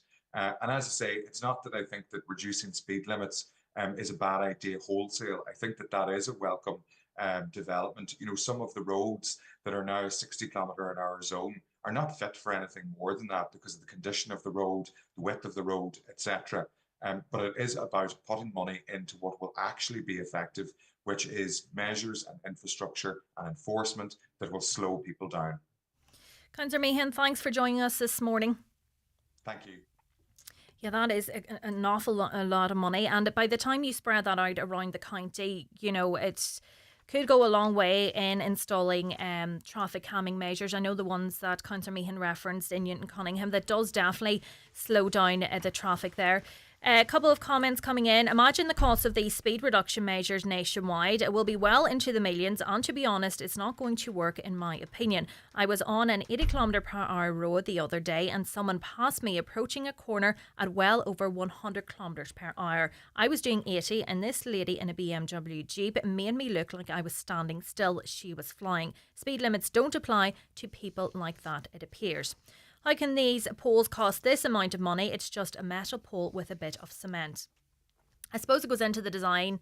Well, that would be a once-off payment, I suppose, the design of it. But yeah, they're metal structures and the signs themselves are metal as well. Another listener says the answer to speeding, put limiters in cars. Yeah, I am one of those that I do have a fear of being caught speeding. So I would put on my cruise control. I think I'm throwing myself under the bus here saying I think it's cruise control. But to try and stick to the speed limit just simply because I don't want to pay a speeding ticket. But yeah, that is a serious amount of money. We'll be back now just after this short break. The 9 till noon show is brought to you by Letterkenny Credit Union, with monster loans available up to €60,000 for all occasions. Visit letterkennycu.ie. With a high digital online skills course, you'll feel a real difference. I can listen to all the music I like. The bus app that's coming out, it's brilliant. Anything you want to know, it's at their fingertips. They're small things, but they mean something. Learn essential online skills with simple, accessible lessons at highdigital.ie or free phone 1800 20 30 30. Brought to you by Vodafone Foundation and Alone. Vodafone. Together we can. Are you looking for a powerful, high-performance laptop? Think green and save big with Ben Sweeney Euronics. Discover refurbished Lenovo ThinkPads that look and feel like new with Windows 11 pre-installed and a rock-solid 3-year warranty for total peace of mind. Why pay full price when you can save up to 70% and do your part for the planet by choosing sustainable tech? Find yours today at Ben Sweeney Euronics, Port Road, Letterkenny, and the shopping centre, Dunlow. You've heard of the egg muffin, but have you heard of the gloriously delicious Centra high protein egg muffin with 27 grams of protein? The grind never stops, except to pick one up at your local store. Buy any Centra egg muffin and a 12-ounce Frank and Honest coffee for just €6. Centra. Live every day. If the medical experts get it wrong, everything changes. From misdiagnosis or delayed diagnosis to surgical injury or even poor treatment. All have physical, emotional and financial consequences. We're here to help. So if your treatment didn't go according to plan, speak to our experienced medical negligence team at McElhenney and Associates. Find us online or call 074 917 5989. McElhenney and Associates Solicitors, Stranorlar. In contentious business, a solicitor may not calculate fees or other charges as a percentage or proportion of any award or settlement. Hi folks, Paul McDevitt here, inviting you to join myself and Jimmy Stafford this Monday night for another edition of the Monday Night Sessions. On the show this week, we welcome back, and ahead of her Songwriters in the Round tour, the amazing Grania Hunt. Buzzed are a young rock group from the Kinloch area, and they'll be dropping by for a chat and a few tunes. And from Derry, we welcome the very popular duo of George Murphy and Frank Cassidy. So that's the Monday Night Sessions this Monday night between 8 p.m. and 10 p.m. As always, right here on Highland Radio. Watch the show live now on YouTube, Facebook and at highlandradio.com. Now, many of you have been getting in touch with regards the ambulance service managers and their vehicles now being treated as a benefit in kind. So we've got an email in, says, a concern is that the ambulance managers now have to park these personally issued vehicles at a secure central location rather than at their own homes, which may lead to a delay in responding to the public out of hours. However, years ago, the National Ambulance Service established a scheme called Out of Hours Responder Scheme. The NAS encouraged and still encourages frontline ambulance staff to volunteer to use their own vehicles when off duty, using equipment supplied by the NAS to respond to and assist members of the public in their time of need. A message is sent to the personal phones if assistance is required. If available, they then respond directly to the scene in their own private vehicles from wherever they are to provide care and treatment until an emergency arrives. Indeed, at times, these same off-duty responders then travel to the emergency ambulance, to the emergency department to continue the care and treatment of the patient and or assist the duty crew. These staff are to be commended for their dedication to the public even when off duty. I believe as an interim measure, the managers affected by the benefit in kind ruling could volunteer to participate in this well-established scheme. This scheme removes the requirement to drive to a central location to pick up an ambulance service car, saving valuable time in the process. The National Ambulance Service also assists the public in the setting up of community responder schemes. This is where members of the public, having been given medical responder training, travel to certain call-outs in their locality using their own vehicles to care and treat until the arrival of NAS resources. These civilian responders absolutely deserve our respect and thanks. Hope these comments seem reasonable and help the greater good. What's your view on that? Let us know on 086 60 25,000 or call us on 074 91 25,000. We were talking there just before the ad break about speed limit signs and the cost of them. I'm joined now by Vincent. Good morning, Vincent. Not Vincent isn't there. We might get back to Vincent. So we'll move now to, as part of Global Congenital Heart Disease Awareness Month, which is February, the charity Heart Children will host its annual The Beat Goes On conference in Dublin this Saturday. Joined now by Sheila Campbell. She is the CEO of Heart Children. Good morning to you, Sheila. Good morning, Michaela. And Christine Callahan is a mum to Aaron from Dunlow, who was born with a congenital heart condition. Good morning also, Christine. Good morning. So we'll start with yourself, Sheila. What is a congenital heart disease? Well, the very simple way to understand what causes it is, as the child is developing in the mother's womb, the heart does not develop correctly. So the structural issues when the child is born are affecting blood flow in the body. So that's basically what congenital heart defects are. But saying that, there is a wide range. There's over 40 different types of structural issues in the heart. And some children can have multiples of those conditions, which, would really signify they would have the more complex forms of CHD. So many of your listeners may have heard of children having holes in their heart, and many of them are quite simply repaired. But there are a cohort of children born with congenital heart disease who have very, very complex needs and will require multiple surgeries and medical interventions and appointments, probably for the rest of their lives. And how many children does this affect? Well, another thing to say is that congenital heart disease is the number one global congenital defect. So that's more than, Down syndrome or cleft palate, that people would recognise as being, defects at birth. But congenital heart disease worldwide, 1 in every 100 children is born with a heart defect, and that translates into 500 to 600 children in Ireland born with congenital heart defects. And is this something that is easily identified, or there will be an incident where it is identified afterwards? Well, there's two scenarios. Because of advances in medical scanning, about 70% of all children are diagnosed at a 20-week scan. So that means that there's lots of time for the medical team and for the parents to adjust to, the birth of a child that's going to have the condition. But sometimes those scans are unable to pick up the heart defects, maybe because the baby's arm is in front of the heart when the scan is going ahead.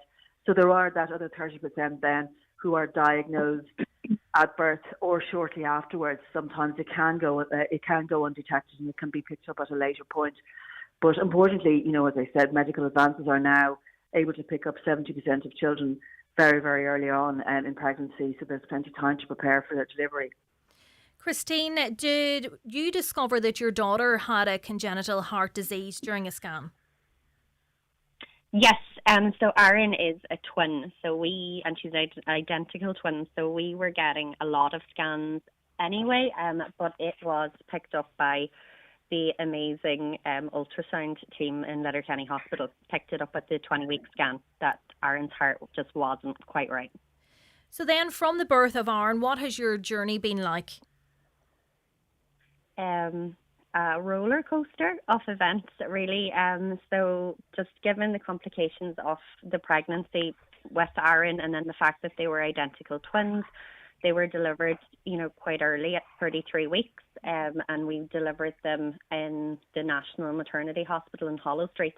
So it was a long journey, especially for the first year. We were pretty much residents of Dublin for that first year of Aaron's life, and yeah, it's been crazy. And during the pregnancy, once you found out, how was that? Did it make it more difficult for you? Oh, absolutely, yes. So there was a kind of tag team effort then between Letterkenny Hospital and the National Maternity Hospital in Dublin. So it was week on, week off, from 20 weeks onwards, until, maybe for about till 28 weeks. We would go to Letterkenny Hospital 1 week, Hollow Street the next. And then from 30 weeks or 28 weeks onwards, then we were in Hollow Street every week for a check on the babies. Yeah. And what age is Aaron now, if you don't mind me asking? Yeah, so Aaron will be 5 on her birthday now in June. And how is she now? Does she receive continuous treatment, or is it something she lives with and you just keep an eye on? Yeah, so we live with it. So Aaron she was born with a coarctation of the aorta, which is a narrowing of the main artery in the heart. Now, when she was born, just given that she was premature, we had to wait a long time before she could actually get her first surgery, so she could make weight. So that was repaired 2 to 3 months after she was born, and then she had open heart surgery then just before her first birthday, and then as a result of that open heart surgery, she has a complete cardiac block, so her heart doesn't beat on its own. So she is 100% reliant on a pacemaker to do all the work for her heart. So the heart has its own electrical system per se, and just in the repairs of everything that was wrong with her heart, that electrical system was damaged, so she doesn't have a heartbeat of her own anymore. So she's completely reliant on that pacemaker, which means then that we are up and down to Dublin on the regular. So now it's at the very start, we never got discharged from Crumlin until the day of her first birthday, and then we now are up in Dublin every few weeks. So we get it, or every few months, sorry, we're a check in Crumlin Hospital now is where our care is. And what was that impact, spending so much time in hospital, on your family? You had another newborn child as well. Yes, it was a crazy time. So flying up and down from Donegal to Dublin, trying to be kind of splitting a bit of time between Dublin and home. Thankfully, Cove, her twin, is totally healthy and totally fine, so she could come home after 2 weeks. So then Cove was at home and Aaron was in Dublin, so there was a lot of logistics going on, trying to split the time, as best possible. But of course, Aaron being the sick child, the priority did lie with her for, the first few years of her life, for sure. And how is she herself? Is it something that she is conscious of? She is very aware that she has batteries in her tummy that keep her alive. So that's what we refer to her box. So her pacemaker is located in her stomach because she's so small. So she's very aware that she has batteries in her tummy, and as a result of that, because there's such a risk around, maybe the pacemaker being damaged or the lead, then so we do. She gets a lot of care taken after her. She's kind of wrapped up in cotton wool, but she is also the same child who's very outgoing and very resilient, and she's probably the biggest risk taker in her whole family. She really does. She does push it. Yeah. And Sheila, back to yourself, what are the implications of congenital heart disease as a child ages and grows into an adult? Well, I guess, what well, one of my direct connection with Christine would have been, to provide play therapy, not for Aaron, who has CHD, but to provide some support for Cove. Because we would say that when there's a child with CHD in the family, everybody feels the impact. And so for heart children, what we try to do is provide holistic supports for the whole family unit and for the person with CHD, but in the knowledge that the support that the person with CHD gets has to come from mum and dad, and they have to be in the right place to be able to offer the right care, and they need to be minded also. So some of the supports that we're providing are around psychological support, because it can be hugely traumatic for mum and dad to go through the whole experience of a child undergoing open heart surgery, and not knowing the outcomes. Obviously there is small risk involved in it. The recovery then can sometimes be difficult, so there can be a big impact there as well. And then obviously, it impacts on the way your family continues to develop.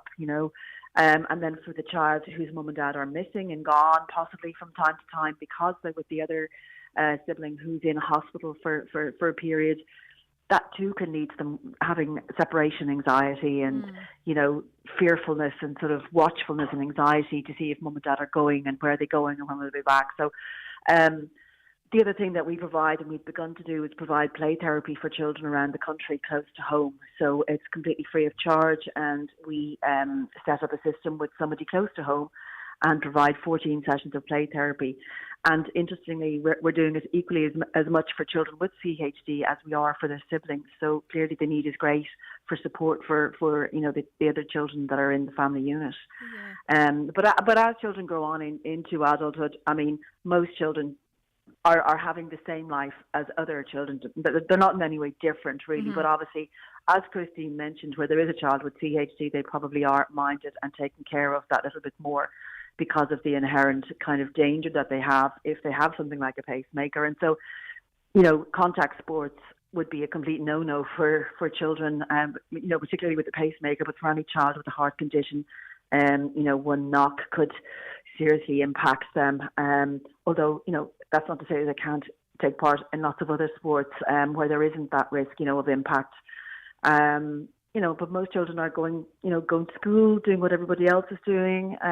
They might have extended periods away from school if they're in hospital, but, leading normal lives like everybody else. And I think that's important to say, that's one of the things we'll be trying to do, is try and make life as normal, give these children the confidence that they need just to live life to the fullest, just like any other child, really. Yeah. But, in the knowledge that they are living a life with the condition that's there for life. Because I'm sure there is a lot of fear among parents who find out that their child has this congenital heart condition. And it is important that, they try and live their life as normal as possible, as you said. Absolutely. Absolutely. We have fantastic medical care here in Ireland. It's the holistic 360 care when people go home. That's where we're stepping in to try and provide services to make sure that everybody's given the support that they need when they're back at home, back trying to get their kids back to school, and they're getting back to work themselves, so that everybody is in the right place to make it all move forward positively. But there's no reason why any person with congenital heart disease can't do exactly what the person without congenital heart disease can do. So it's just that. Really, what our goal is to do is to make people aware of the fact that it is really a serious condition. 3 times as many children are born every year as receive a cancer diagnosis in childhood. Whereas everybody would understand what cancer is, there might be lots of people out there who might be hearing about congenital heart disease in this interview for the first time.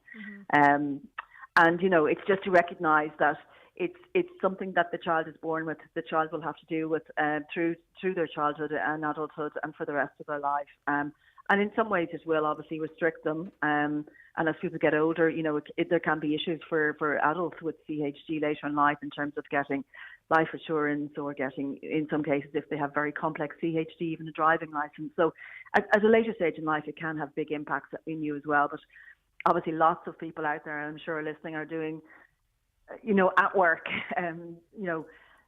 married, having children, having mortgages. So, there are for some that is restrictive, but for others it's just the same as everybody else.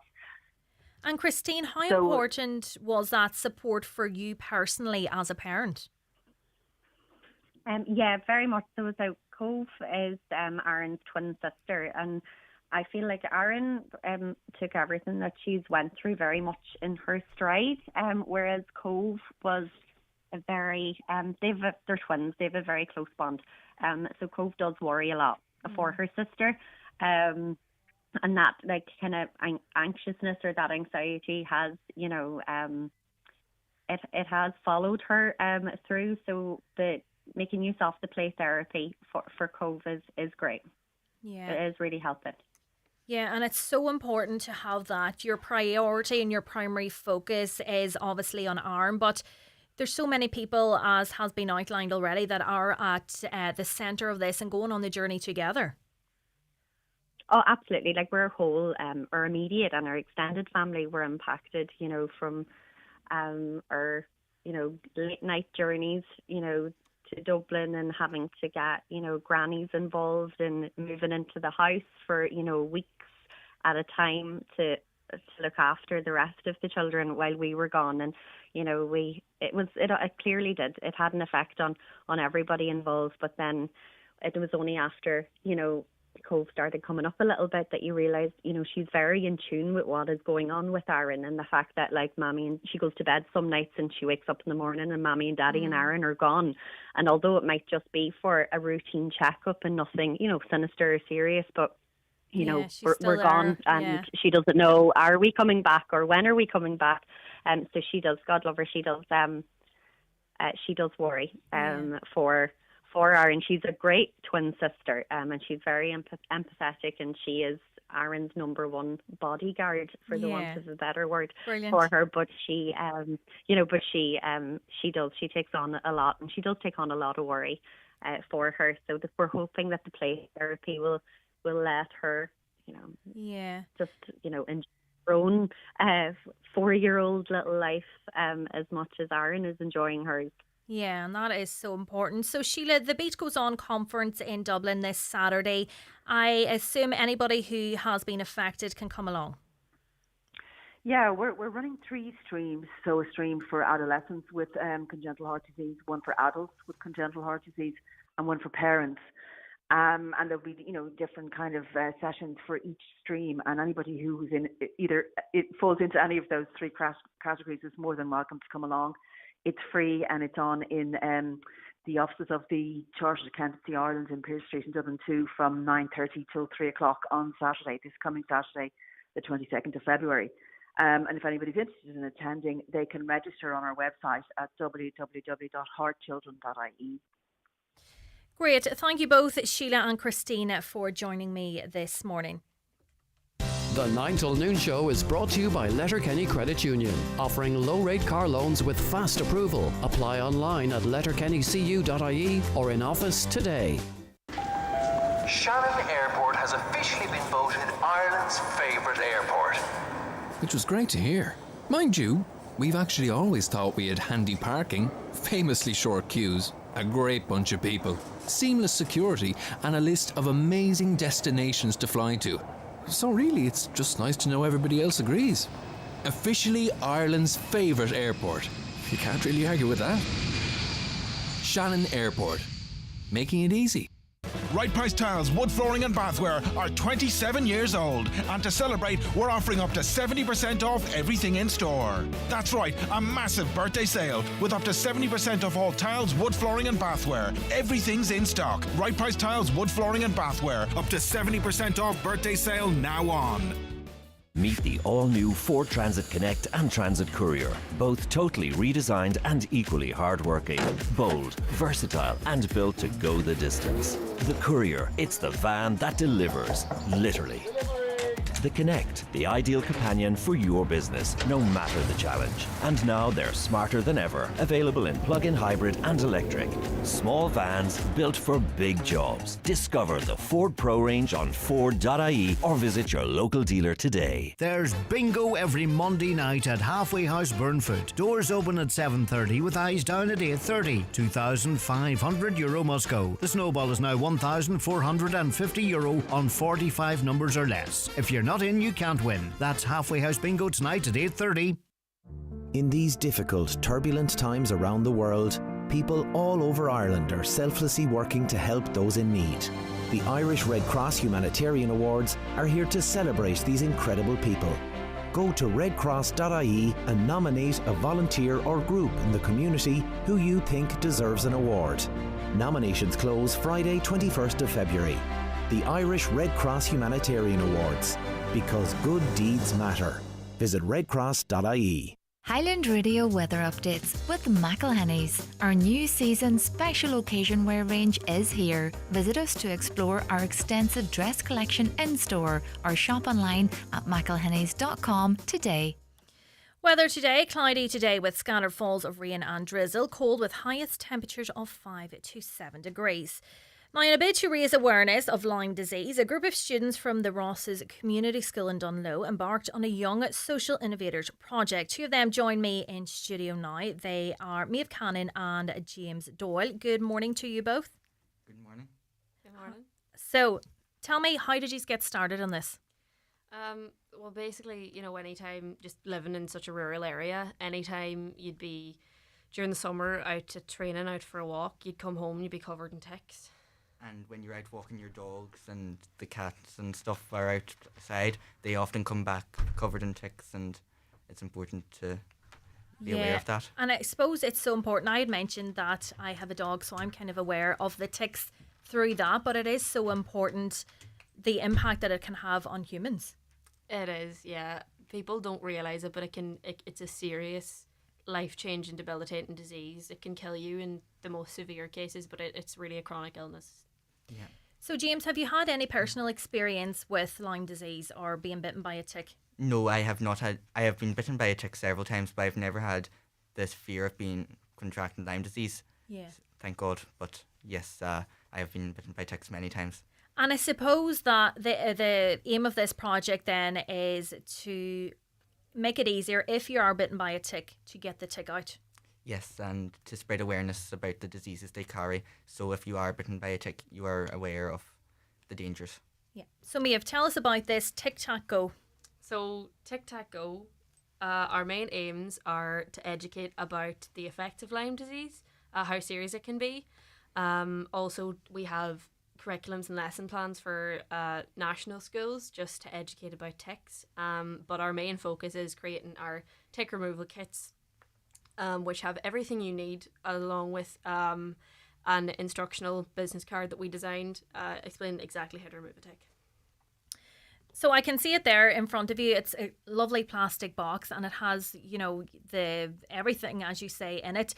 So how does somebody use this? Is it difficult to use or it is user-friendly? It's very user-friendly. We have a step-by-step instruction along with what not to do. So there's an alcohol pad, just clean the area of wherever the tick is. And then there's 2 different types of tweezers if it's really in deep, depending on which type you prefer. And then we have 3 different sizes of tick removers depending on the size of the tick. It's just whichever is easier for you to use yourself. So James, how long did it take you to develop this? It took us a couple of months, maybe 1 or 2, to research and find out what we need to have in the kits. And then we spent probably another month looking into the best suppliers for our product, and then ordering them and putting it together. It took a couple of weeks yeah. And I'm sure that was a difficult thing to do as well, trying to determine exactly how robust it needed to be and things like that. Yes, it was very hard. Like, we have got in contact with local pharmacies and stuff for advice, and and our local doctors, surgeries have said that there's so many people, they get so many calls about people wondering how much danger they're in by being bitten by a tick. And our idea was that if you're out for a walk or something, or a hike, and you've got one of these in your bag, you don't need to worry about Googling, symptoms, or Googling how to remove a tick, or even if you just have it at home and it's thrown in the shelf with all the medicines, that it can, where it is and you can use it if you need to.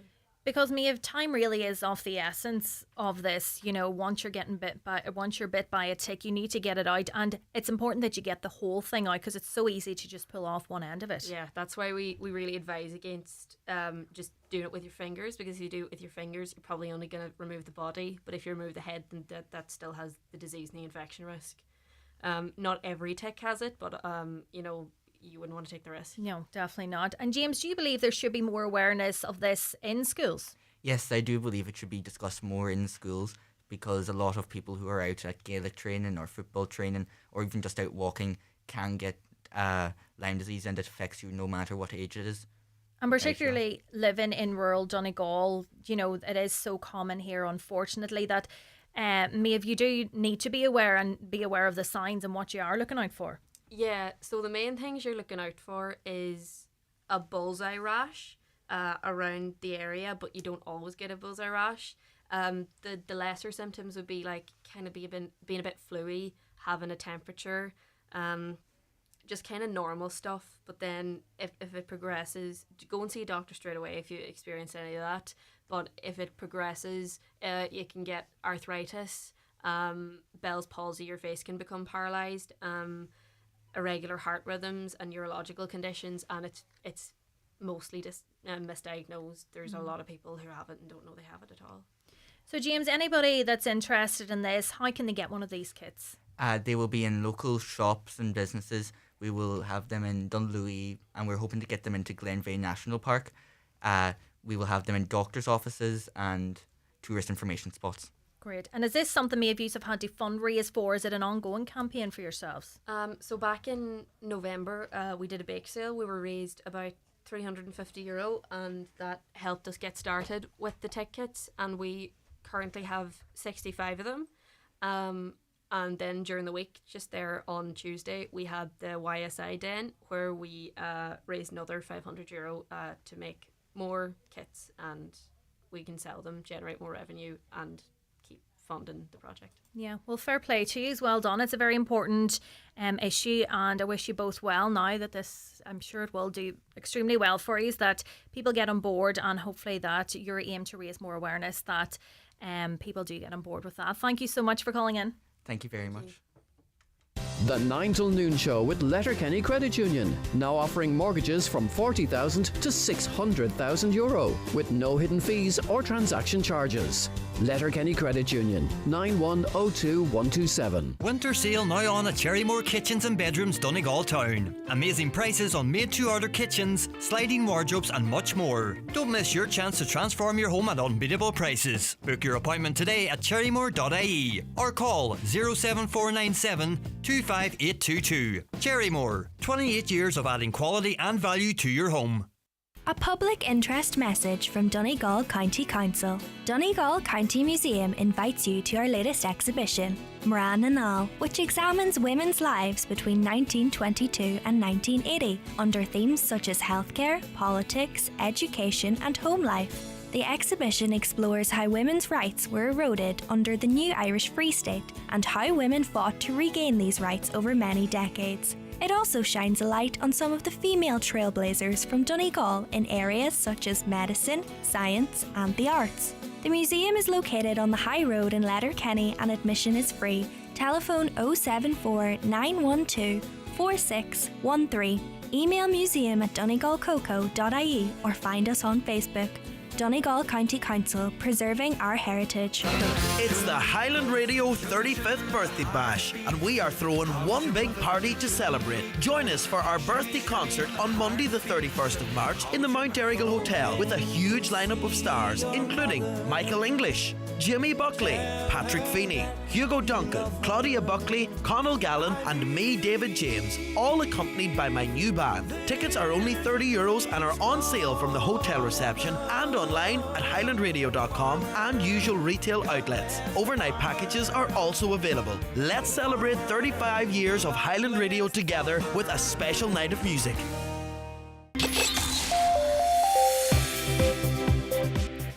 It's 11 o'clock and time now for the latest news headlines with Donna Marie Doherty. Thanks, Michaela. Good morning. A 31-year-old man has been sentenced to life in prison for the murder of Danielle McLaughlin in India. Vigit Bhagat was convicted last Friday for the rape and murder of Miss McLaughlin in March in 2017. The 28-year-old Donegal native had travelled to India 2 weeks previously to go backpacking. He was handed 2 life sentences this morning, which will run concurrently. Several senior ambulance personnel have been advised to leave emergency vehicles at base as they'll now be subject to benefit in kind tax. The vehicles were taken home previously in order to respond to medical emergencies. They're now being considered as a transportation to work. Dr. Pádraig McGuinness, a GP in Fannet, told Michaela Clarke on this morning's 9 till noon show that it's not the same as receiving a company car and should not be treated that way. Legal notices have been served to 13 operators of illegal streaming services or dodgy boxes. The Federation Against Copyright Theft served notices across Dublin, Cork, Donegal, Offaly, Limerick, Louth, Clare, Westmeath and Laois. They were delivered in person, by post and through email, and resulted in services being shut down, deleted off social media profiles, terminated subscriptions and paid settlements agreed. VAC says many consumers aren't aware piracy networks are often linked to organised crime, with the profits potentially funding other illegal activities. A Garda station in Dublin was forced to close last night following a bomb threat. A member of the public entered Clondalkin Garda station with a suspect device that had been found nearby. The station was evacuated and the Irish Defence Forces Explosive Ordnance Disposal Unit was called in. The device was made safe and been sent for technical examination. The station has since reopened. And finally, the Kremlin's confirmed delegations heading to Saudi Arabia today ahead of negotiations with the US beginning tomorrow. They're meeting in Riyadh to discuss an end to the fighting in Ukraine. Kyiv says it hasn't been invited to the talks. US Secretary of State Marco Rubio landed in the Saudi capital earlier this morning. That's all for now. We'll be back again with more headlines at 12 noon. Thanks, Donna Marie.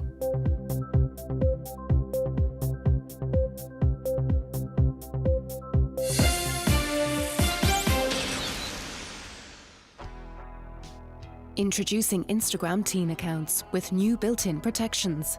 Content and comments are automatically filtered to help make sure what teenagers see is more age appropriate.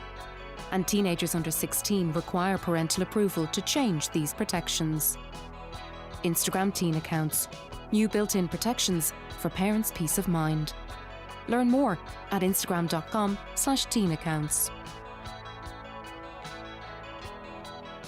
The county's #1 talk show, The 9 till noon show on Highland Radio. Welcome back to the 9 till noon show. I'm joined now in studio by Brendan Devaney, the presenter of the DL debate. Good morning, Brendan. Good morning, Michaela. You're going well. Hey, good to see you. Yeah, until I told you I was from Tyrone and it was silence. I thought this was going to be the highlight of your show now. We could get into an argument here pretty quick, but no, listen, all good. Anyway, Brendan, great weekend of sport. I did watch a bit of the match yesterday. Yeah. Listen, what a day, Michaela. I think everybody in Donegal has a smile on their face now, and anybody listening further afield, it's a Donegal supporter, because you All-Ireland champions coming to town. People were saying 50-50 game. Armagh was going to step it up a notch, and we were sitting on 4 points. You thought, if we lose this, we're going to Galway next week. Could you get into a bit of trouble? But Donegal were absolutely brilliant, to a man. Their defensive setup, their shape, their commitment to the tackle, and then the speed at which they broke up the pitch. It was phenomenal. We hammered Armagh. It could have been a lot worse for them, to be honest. So, listen, some stellar performances in there, and of course, Michael Murphy back. I mean, it's kind of like a movie. You're kind of like you're watching a movie there now. Your favourite movie. Yeah. Michael Murphy's the star man, because, take on away from Paddy Bertie, by the way, who was absolutely phenomenal, and another guy who's been there so long, what a servant. He's at some start of the season, but Michael coming on, I was texting him, I was saying, listen, I'd be happy enough if you got a couple of minutes under your belt, got a few touches of the ball, but I said, that's not the Murphy way. You were giving him the pep talk? I was trying to give him advice. That's not the thing to do.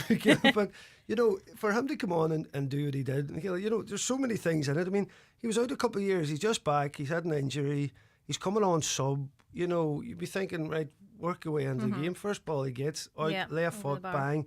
I was like, wow, that's unreal. So, his 3 points, left foot, right foot, the free kick, and then the big one for me, Michael, I've been talking about it, his power out in the middle to potentially be a kick-out option. The kick-out that he won, there's not many players can do it. He has so much strength that if the ball is within his area and he gets in front of you, even when he did the one-handed catch, he's just top class. And I say the scenes out there yesterday, the win. I felt sorry for the stewards actually, because they were told not to let people on the pitch. Right. And I think, I just appeal to people to be a bit understanding. These are people giving up their time to do this here. They were told not to let people on. I think the Gardaí said then just let them on. Right, and but it is health and safety. It is, and they were getting a wee bit of stick, which isn't nice. You know, they're only trying to do their job. Yeah. Now, it was a brilliant scene, and you might think, well, with the emotion of yesterday, I've never seen a league game like that before. I've never seen a sold-out league game. It's like, that's championship stuff there. Yeah. Such as the interest around Donegal, and then the Michael story ended as well. You'd Armagh champions there, were also champions. So there was so much in it that I suppose there was going to be some attempt for people to get on the pitch, and I think it maybe was fine and right, but as I say, just appeal to people that it's not Stuart's fault in them situations. They're only doing their job, and they're up there as volunteers, you know. And there was a bit of a kerfuffle whenever Michael Murphy came on. Just a bit. Yeah, Aidan Fogger. I'm just thinking, no, right, we're only human. But it was the head. It was silly, and listen, it didn't take a flinch out of Michael. You know, it was Zinedine Zidane there, the European Cup final. It was one of those moments you just lost the head. Now it's February, it's the league, right? Michaela, you don't need to lay down the law now. This is not the time for that. I mean, let's say Armagh got relegated, let's say, and they won Ulster Championship. Nobody actually in Armagh would care. Yeah. So the fact that he thought, I need to set. What happened was the whole emotion of Murphy coming out. The cameras is on them. The roar from 14,000 people watching him, and even for someone of his experience, he lost the head and used his head. But whatever you want to say, Miguel, listen. I as I say, there's something about Armagh at times. You would know as a Tyrone woman, they just seem like they want this wee bit of extra physicality. If you like, they want to be trying to lay down the law with you, which I don't think. Listen, they're all Ireland champions. I'd be thinking, go and play the ball, play the game. Listen, just a silly moment, and it did have a big bearing on the match because, you know, particularly now with the restricted numbers and that, you have a spare player coming forward there now, so it just give Donegal that wee bit of breathing space because I don't think at any stage we completely put Armagh out of the game. You know, even at the start of the second half, they come back and did a small bit, and you're thinking with a wee bit of the Finland goals seem to be the better scoring goals. There was a possibility of a few 2-pointers, and as we see, Leeds can be wiped out. So that sending off had a bit of a bearing on it, but that's it. You know, we could have scored a lot more, and I just thought, you know, all over the pitch. Sometimes you start to mention Donegal now.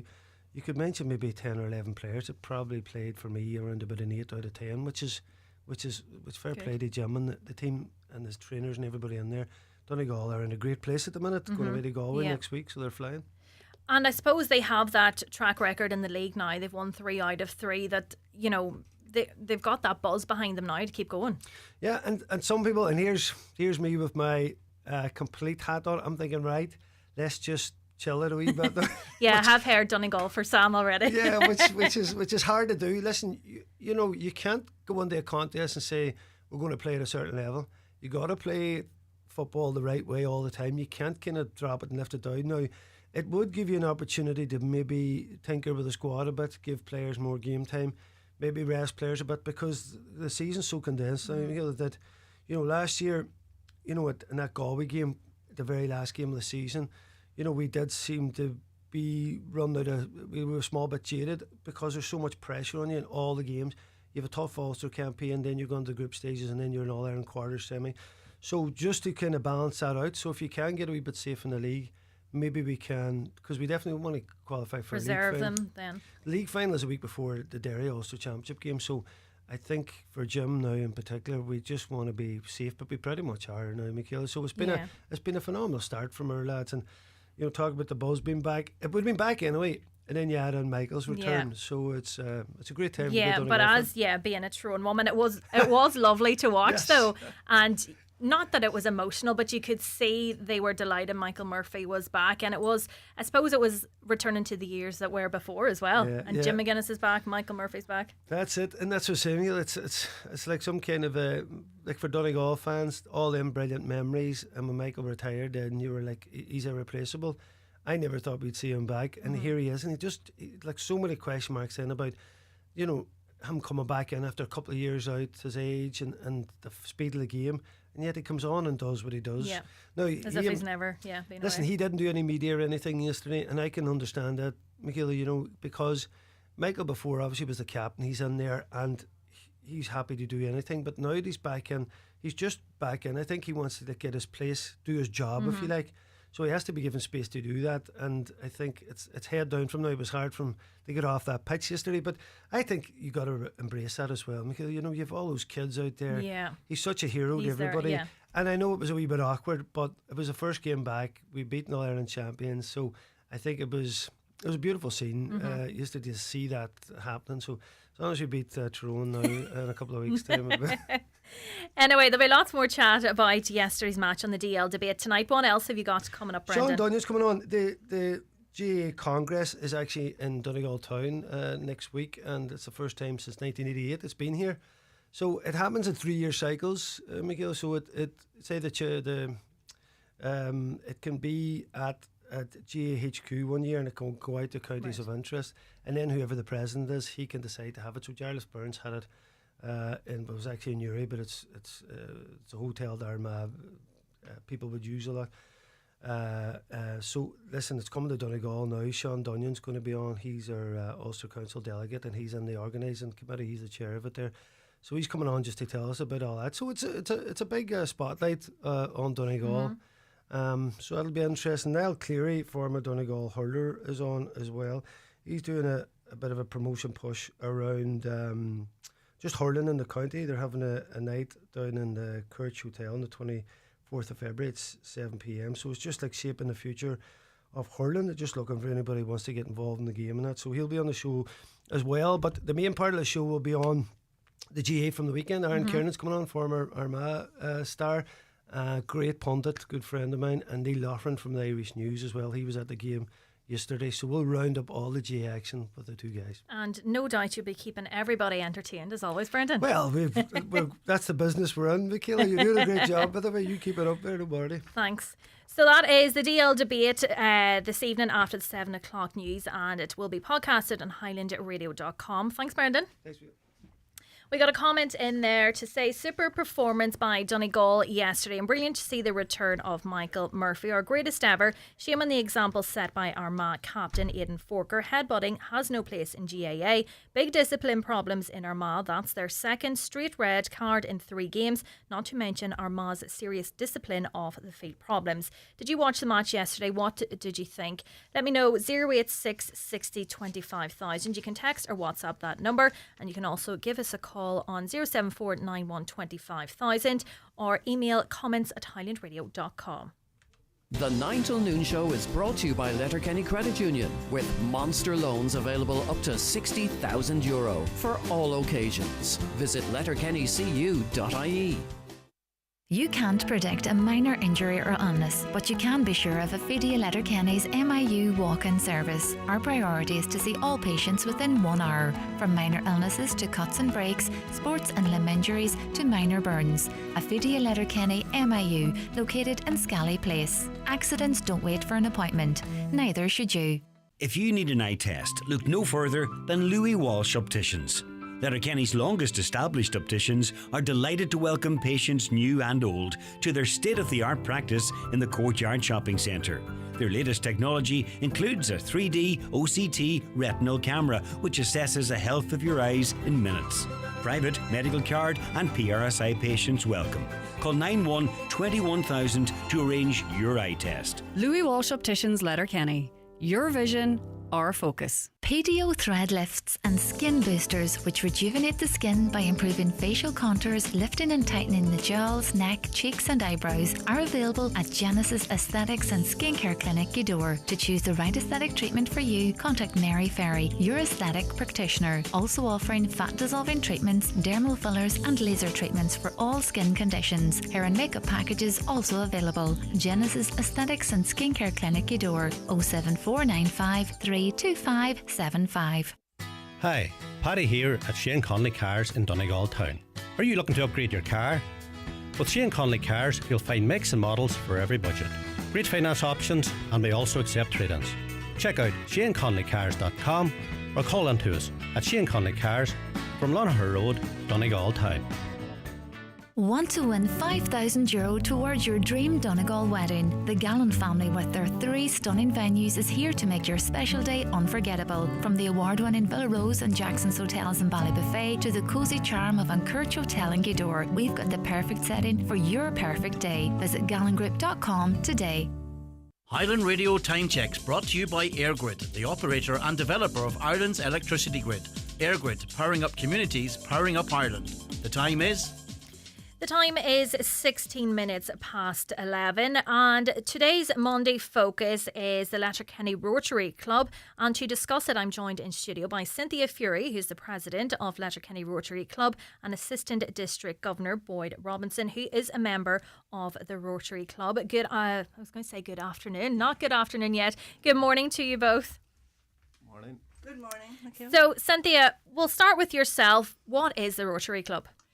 Well, the Rotary Club is an international charity, I suppose. It's been founded well over 100 years. It was founded by a guy called Paul Harris in America, who got together with a few of his business friends and to get together and see if they could help and do good in the world. And I suppose it stemmed from there. In Ireland, there's 67 Rotary clubs. The district is Ireland. It's called 1160, and we're part of that. Yeah, so Boyd, it has been operating for decades in Letterkenny, and the work of the Rotary Club is brilliant. It's vital. Yeah, we have a great organisation in Letterkenny. I suppose that the main ethos of Rotary is fun and fellowship. We meet every Tuesday in the station house. And we have lunch and we have a lot of fun, and at the same time we have a big input into the community in terms of volunteering. So Cynthia, what kind of projects do you work on in the Rotary Club? Well, we have several annual projects really. Our major fundraising one is our Tree of Remembrance in the Letterkenny Shopping Centre at Christmas. We do it for usually St Vincent de Paul and another charity, and our own Rotary has their own charity foundation.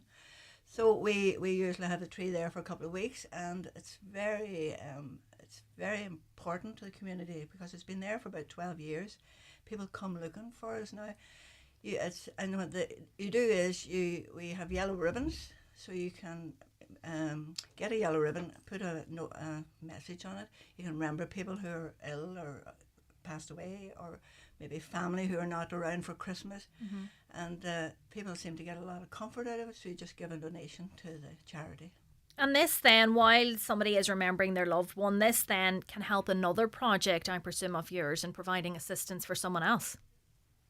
Of course, yes, absolutely. I mean, we all know the needs of people in the current climate, and St Vincent de Paul provide a very good service, so we always give them support at Christmas. And like we have different charities through the years, and everybody benefits. There's no losers in it. You know, it's fantastic. And Boyd, is it something annually you consider responding to humanitarian crisis across the world? Do you consider them and maybe change, who you donate to? Yeah, we just pick different charities all the time, based on what charities, have the most needs. I suppose one of the big things that Rotary do internationally is the eradication of polio. Which they've been heavily involved in over the years, and at the moment, polio is almost gone in the world. Although there has been a couple of cases recently, but Rotary internationally have been very proactive in combating that and getting people vaccinated. So while there's the Letterkenny Rotary Club, does that then feed into the national picture as well, or your designated local? It feeds into national and international. I suppose one of the benefits we've seen of Rotary in past years is the time of the tsunami. And we made an appeal here in Highland Radio, and we raised quite a lot of money. Mm-hmm. And we were able to then send that to another Rotary Club that were on the actual area, and they were able to then spend that money, directly. Yeah. And they knew where the right places was to go. So we've seen a massive benefit on, the worldwide clubs being able to help each other. And I suppose, Cynthia, that then shows how vital it is to have a local Rotary Club that, say somebody does see, we know there's so many GoFundMe pages, and say somebody sees a link, but having then the Rotary Club, we know that's an official organisation, this is the right place for them to donate. Absolutely. And just from saying what Boyd said about the international scene, like if there is a crisis, like flood or war or something, we have a thing called Shelter Box Okay. in the international scene, and we would contribute to that. And if people lost their homes through floods, they would send out this box that has all the sort of immediate needs for them, and so we can contribute and buy boxes and send it on to that as well. But sorry, I've forgotten your question. No, it was just that, if there's GoFundMe links, we see, say for an example, the tsunami that Boyd mentioned, somebody might see a GoFundMe link online. We know there's so many scams, but donating through yourselves, going to that humanitarian cause is the right way. Absolutely, that's what we did at the time of the tsunami. Because, and as Boyd said, it's important for us to collect money locally, but if we send it away into a big pot that we don't know where it's going, so that's why we link up with our colleagues internationally, so that we know that money will go to the right people. Definitely. And Boyd, is there any current projects that you're working on? We do have the tree, as Cynthia said. We also have the winter woolly warmer. We also help out in the community in terms of with tidy towns. We help a bit with that, and we also do interviews in schools for young people. We go into the schools and do interviews so they can get experience on the interview process before they move on.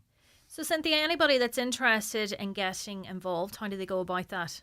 Well, obviously we meet in the station house every Tuesday, except the first Tuesday is the evening, and every other one's lunchtime.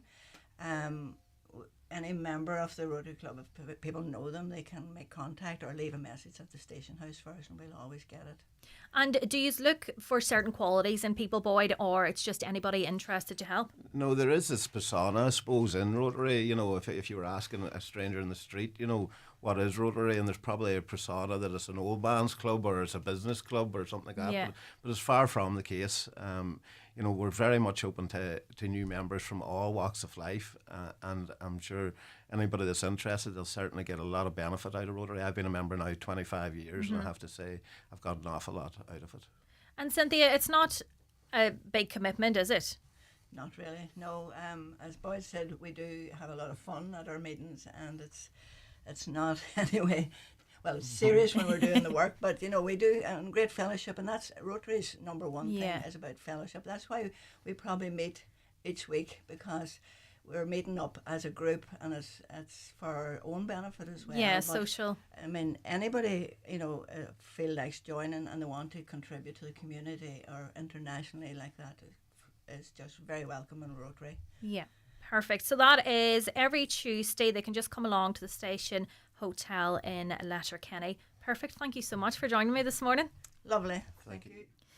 So just to have a quick look at some comments that have been coming in over the last couple of hours. So never hear of drivers going to jail for reckless driving. It's taking lives and having people damaged for the rest of their lives. Vehicles taken off them, jail or heavy fines. They are soon done away with smoking. They soon done away with smoking indoors. Yeah, that does show that, if they do, implement it, that it can be done. So why do we not fix signs that are not working in the first place? Why do we put ramps in places that they are not allowed? Well, I suppose the argument was that, the signs aren't working, people aren't adhering to the speed limits. So, the raised tables or the flashing lights that, they are put in place then as a further deterrent. Another listener says Letterkenny needs proper speed reduction measures put in place, especially the Old Town Road and Pierce Road, which are affected by heavy traffic due to not adhering to the rules of the road by many of the drivers and lack of consideration of the pedestrians and those living within the area. We've been told that no speed reduction measures could be put in place because of the Now Dock, which is now being relocated. Since the introduction of the double yellow lines on the road, the speed has increased by motorists. A number of measures could be put in place similar to which Councillor Meehan have been talking about, which was put to the council in the past. Another listener says, I think it would be a lot fairer if cameras were installed to clock your speed between distances. There are around 4 of these cameras throughout the country. I do know in Belfast, a particular stretch, there's maybe like 4 sets of traffic lights, and they have that it monitors how quickly you get to the next traffic light. Another listener says, at the speed camera in the new town, I would say that a lot of people were caught overtaking. €160 and 3 points is too much of a fine. Is that too much of a fine? I don't think so. Obviously, we're trying to tackle driver behaviour and obviously limit the number of fatalities. So I don't know if €160 and 3 points is too much. Years ago, there was a 10% leniency. Now that is not the case. Another listener says, Councillor Declan Meehan is right. It's enforcement that works. Look at the speed camera in Newton. It has caught so many. Getting points and a fine is the only thing that will work. In our village, they have put up new signs that say 80 kilometres an hour when the speed limit should be 60 kilometres per hour. We're coming into tourist season now. How will they know that it's 60 kilometres and not 80 kilometres a rural area? This is a rural area and needs a low speed limit. This is in Churchill and a waste of money. Yeah, that is true. Tourist season coming upon us, and if people that use the road regularly aren't adhering to the speed limits or don't see the speed limit, how do we expect people who are unfamiliar to the roads? And we always do argue that during the summer months that road safety issues do need to be addressed because there are strangers coming to the roads.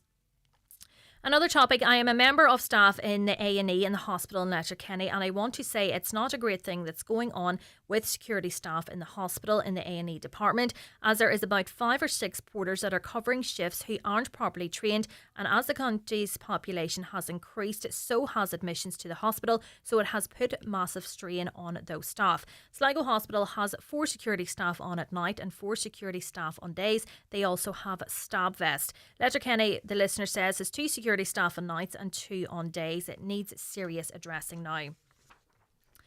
With a get out clause by hospital management responding to Highland Radio, multitask attendants should have nothing to do with security personnel in the hospital. It's a different role in the hospital legally. Another person says the saddest part in all of this is that we even need security in hospitals. A hospital is a place that we go to for help, and the fact that staff get attacked is sadly a reflection of our society today.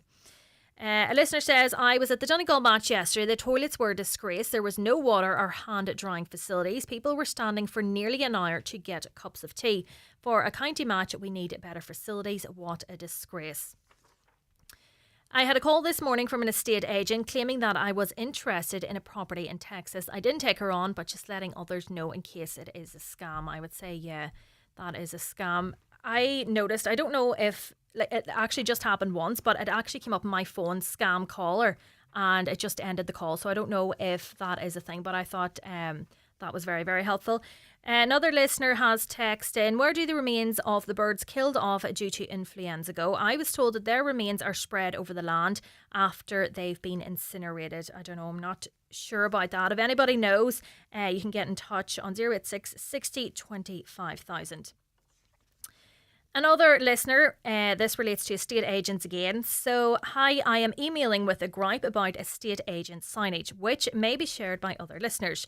On Friday, an estate agent screwed a for sale sign on my fence without permission. When I asked the man who was applying the sign what he was up to, I got a cheeky answer.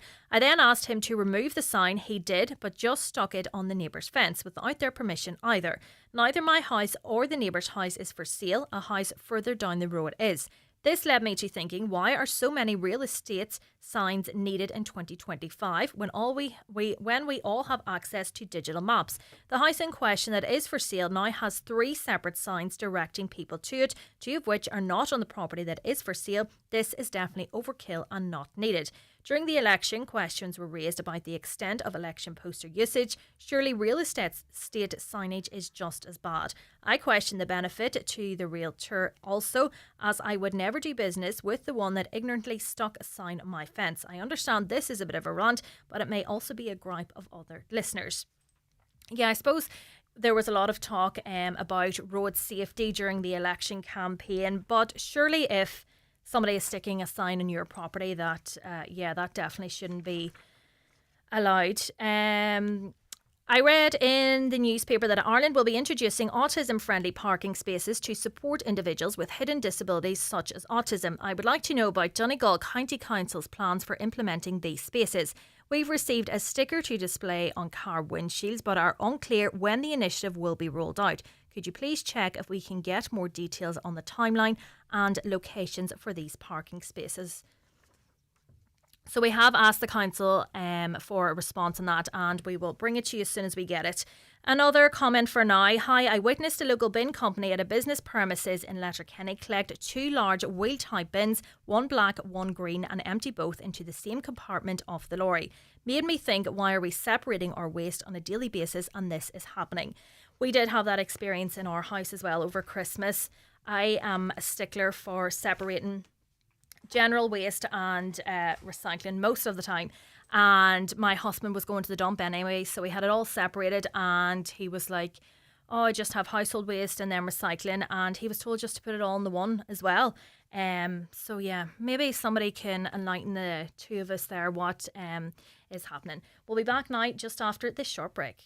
Watch the show live now on YouTube, Facebook and at highlandradio.com. The 9 till noon show is brought to you by Letterkenny Credit Union, offering low-rate car loans with fast approval. Apply online at letterkennycu.ie or in office today. If you have a cough, flu, sore throat, or if you're just feeling miserable, don't suffer through it. At McGee's Chemist, we have the expertise to help you feel better. Our pharmacists and experienced staff will recommend the most effective over-the-counter solutions and give advice on how best to manage your symptoms. At McGee's, we have a wide range of trusted brands and products to help you recover. McGee's Chemist, Main Street, Letterkenny. For healthcare help and advice you can always trust.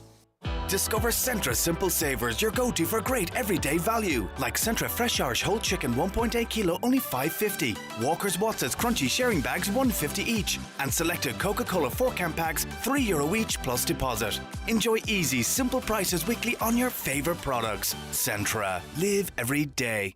Restex Beds, celebrating 50 incredible years of helping you dream better, sleep deeper and wake up refreshed. For half a century, we've been your trusted partner in comfort and innovation. And now, introducing the new Glenveigh mattress, designed with cutting-edge technology for ultimate support and luxurious comfort. It's the perfect way to celebrate our golden anniversary with the best sleep of your life. Visit Restex Beds today and experience 50 years of excellence. Restex Beds. Leave the rest to us. Keep out the cold, cold, cold! And ring Fleming for their full range of garage doors, agri doors, insulated doors, milking parlour doors. Fleming, 91 48 234.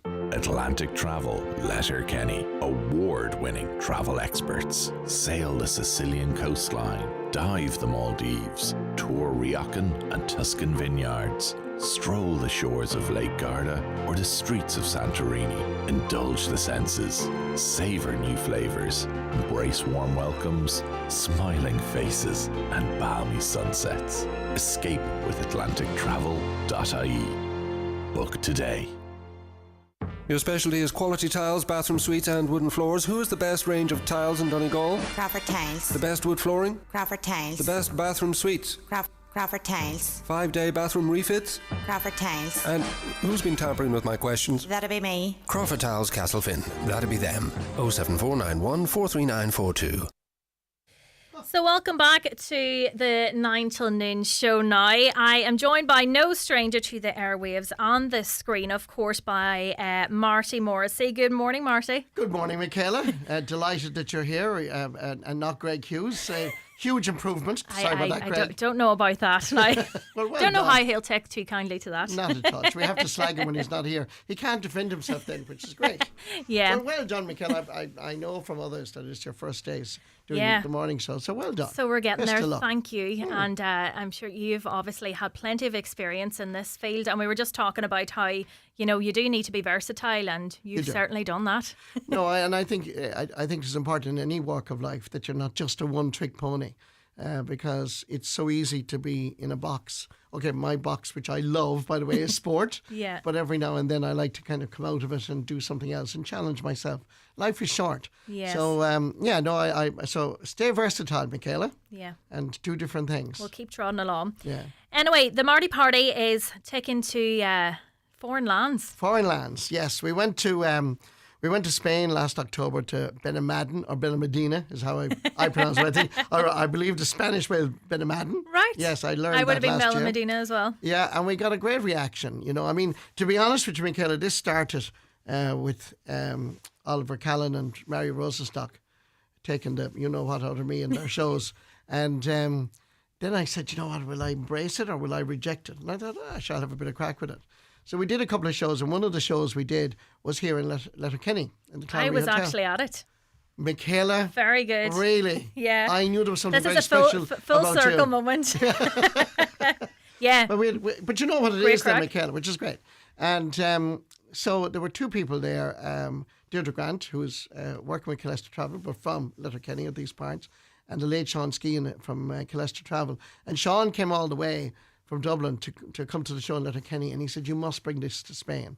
And the two of them were at me, and I said, no, you can't do it. You know, it's different if you're doing a podcast, you know what I mean? And then following Christmas, they came at me again, and we said, okay, let's try it. Let's dip our toe in the water. Going back to what we started our conversation with. So we got a great reaction last October, but we're changing the venue this time, Michaela.